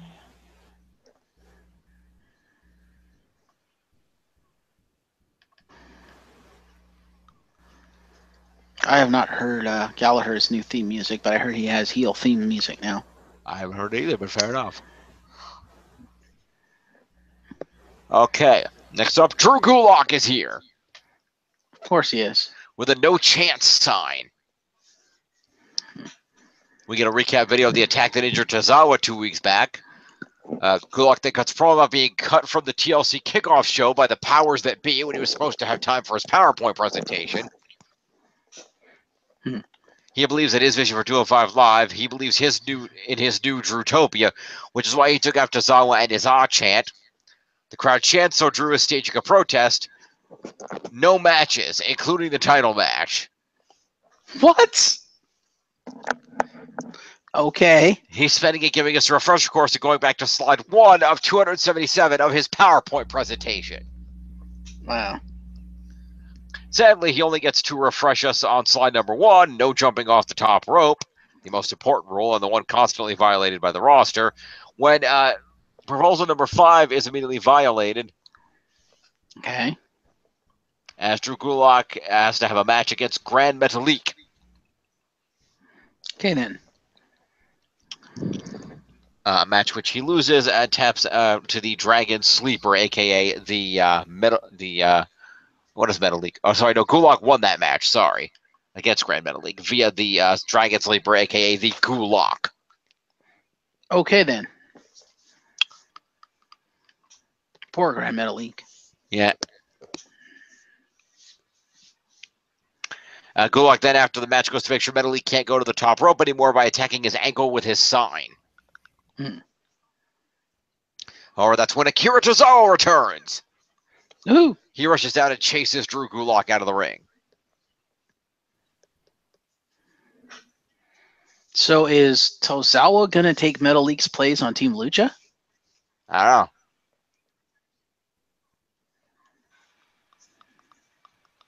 know. Okay, then. So Grand Metalik gets 5 points for being in this match.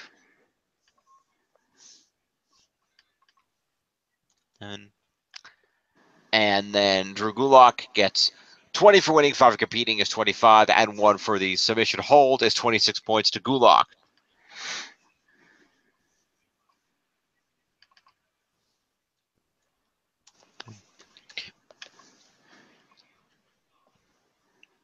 Dasha Fuentes then interviews Kalisto backstage, who talks about the fact that he beat Enzo Amore once and it was a dream come true, but Zoe turned it into a nightmare at TLC. But tonight, he's taking it back.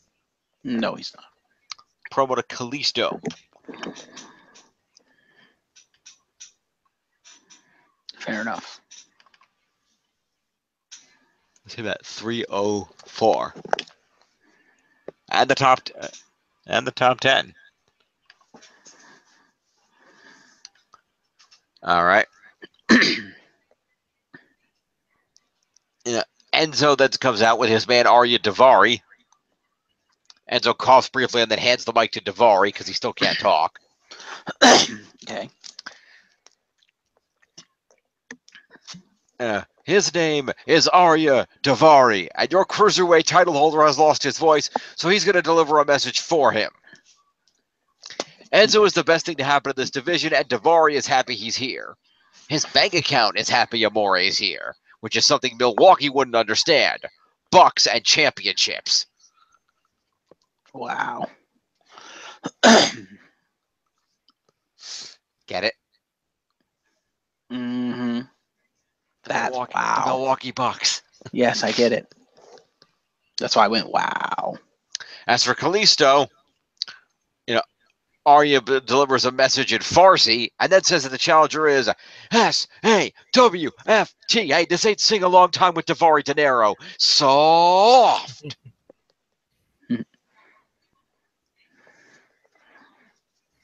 Okay, then.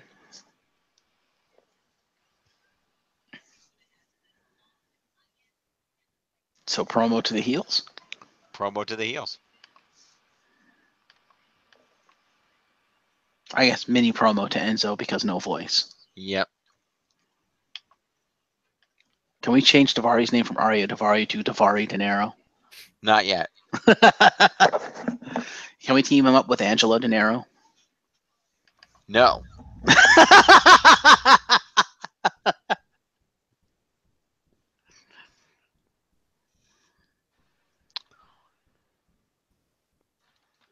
Okay. And in our main event tonight, Kalisto takes on Enzo Amore in the championship match, which Kalisto won by disqualification when Enzo Amore kicked the ref. What? Into the rope. He kicked the ref. Yeah, basically, Kalisto was on the top rope about to go for something, so Enzo kicked the ref into the rope, which caused Kalisto to fall down on his nuts. Okay, then. I'm assuming it was on his nuts. I don't know. At least he fell down. He landed on his Lucha Dragons. Yeah, exactly.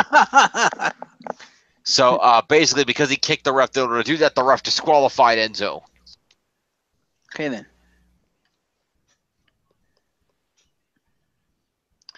So that's Kalisto with a win via an unintentional disqualification.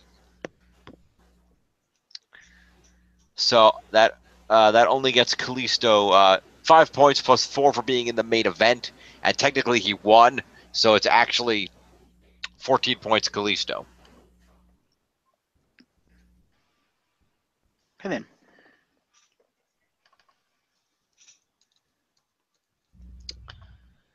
Enzo got himself DQ'd, so he'd get 5 for competing, minus 4 for getting DQ'd is 1 point to Enzo.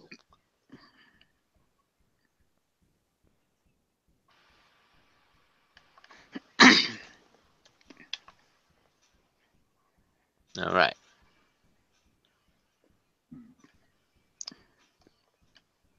And then after the match, Kalisto attacks Enzo on the ramp, prompting officials to pull him off and hand Enzo his title. And Enzo manages to find his voice long enough to announce himself and still Cruiserweight Champion. So that is Kalisto with an assault, a post-match assault. Fair enough.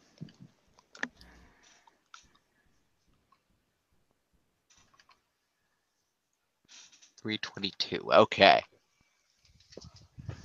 And thus endeth the week in programming. Finally. I know, Jesus. All right, let's go to the final scores for the week. That's what happens when they decide to post an invasion at the beginning of the week. Yeah, pretty much. Plus all the other news we covered. That took up a lot of time. Yeah, holy crap, dude, we have a lot of news. All right. All right. We're freshening it up. Final scores for the week. In the lead of the Champions of Justice at 42-23. Followed about 1,000. Let's see, at 36-71. About 800 points behind by. 600 points behind by the TNA Worldwide. Followed at 32-31 by Glorious End, about 400 points behind that. And about 500 points behind that at 27-61 is the Broken Highlight Club. Woo. Well, indeed. Looking good. Yeah. Yay. Post the scores.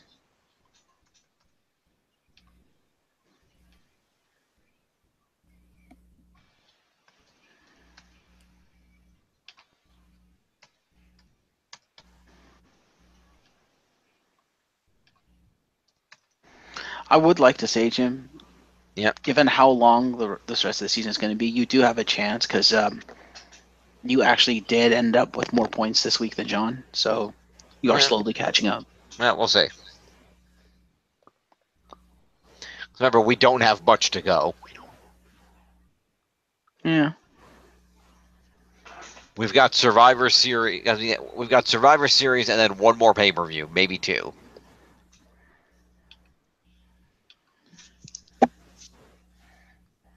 Survivor Series is going to be interesting.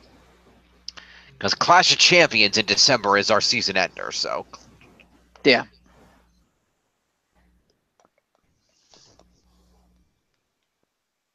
Interesting spreadsheet you've got there. Thank you. I keep all my details in this third thing here, so I can keep track of what's going on. Titled Sheet 2. Yep. I didn't bother to title it. I didn't give a crap. Fair enough. Oh, that reminds me. We awarded these people, so I can delete that. Okay. Why do you have Neville with 170 points? Why do I have Neville with 170 points? He's on a team. He's on John's team, isn't he? So. I know. I think I was just noting if I did it with Neville because of what happened a few weeks ago, where his points have been wrong, and I was gonna note when I went on the air that night that he had 170, but it was supposed to be this because we forgot to give him points for the end of the for winning the 205 Live main event that night. But then John and I were the only two here that week, and I totally forgot to bring it up. Fair enough. Because Tiff had pointed out that error to me. So we can. So Neville had 170 before the screw up. I guess that's not relevant now, so. Fair enough. All right. Housekeeping. Yes. Let's take a look at the Leaderboards. still at the top of the leaderboards. Smack Talker Bada boom! Skywalker. Realest champ in the room. How you doing? Enzo Amore No voice. at 512, followed by The top 3 have not changed. Number 2 is still Dean Ambrose, one half of the Raw Tag Champs, and a third of the Shield at 414. Followed by another third of the Shield and the other half of the Raw Tag Champs, Seth Rollins at 393. Cedric Alexander clocking in at number 4 at 366. Cruiserweight getting up there. Followed by AJ Styles at 361. Still the only SmackDown guy in the top 10. Followed by the Monster Strongman, Braun Strowman at 356. The Intercontinental Champion, The Miz at 350. Followed by Alexa Bliss at 332, the Raw Women's Champion. The former Cruiserweight Champion, Kalisto, making it in there at 322. And Jason Jordan pulling it out at 306, managing to make the top 10. Okay. Thanks to Produce. Indeed. I mean, that quite literally, he's only 6 points ahead of Roman. Without Produce, he would not be. I want to make that a shirt Yes. because of Produce. Damn right. I'm only over because of Produce. Yeah, and how did they thank the Produce? The New Day kicked its ass. I know. Well, that's why I said that was a problem. Is that was much of the problem is because vegetables were getting so over, they had to bury fruit to balance it out. It's true. They're a tag team. Yeah, exactly. Fruit's the Genetti. Wow. I prefer fruit over vegetables. I would tend to agree wholeheartedly, but WWE apparently does not. And they say children are a large demographic. They had to bury. See, the problem is when fruit broke up as a faction, they had to bury fruit because Banana went off with Austin Aries. Ah. And Apple went off with Carlito. Exactly. Anyway, this has been another week of insanity. More to come. More to come. Well, I got nothing else to say. We'll see you next week, folks. Not that one. We'll see you next week, folks. Yes. That'll work.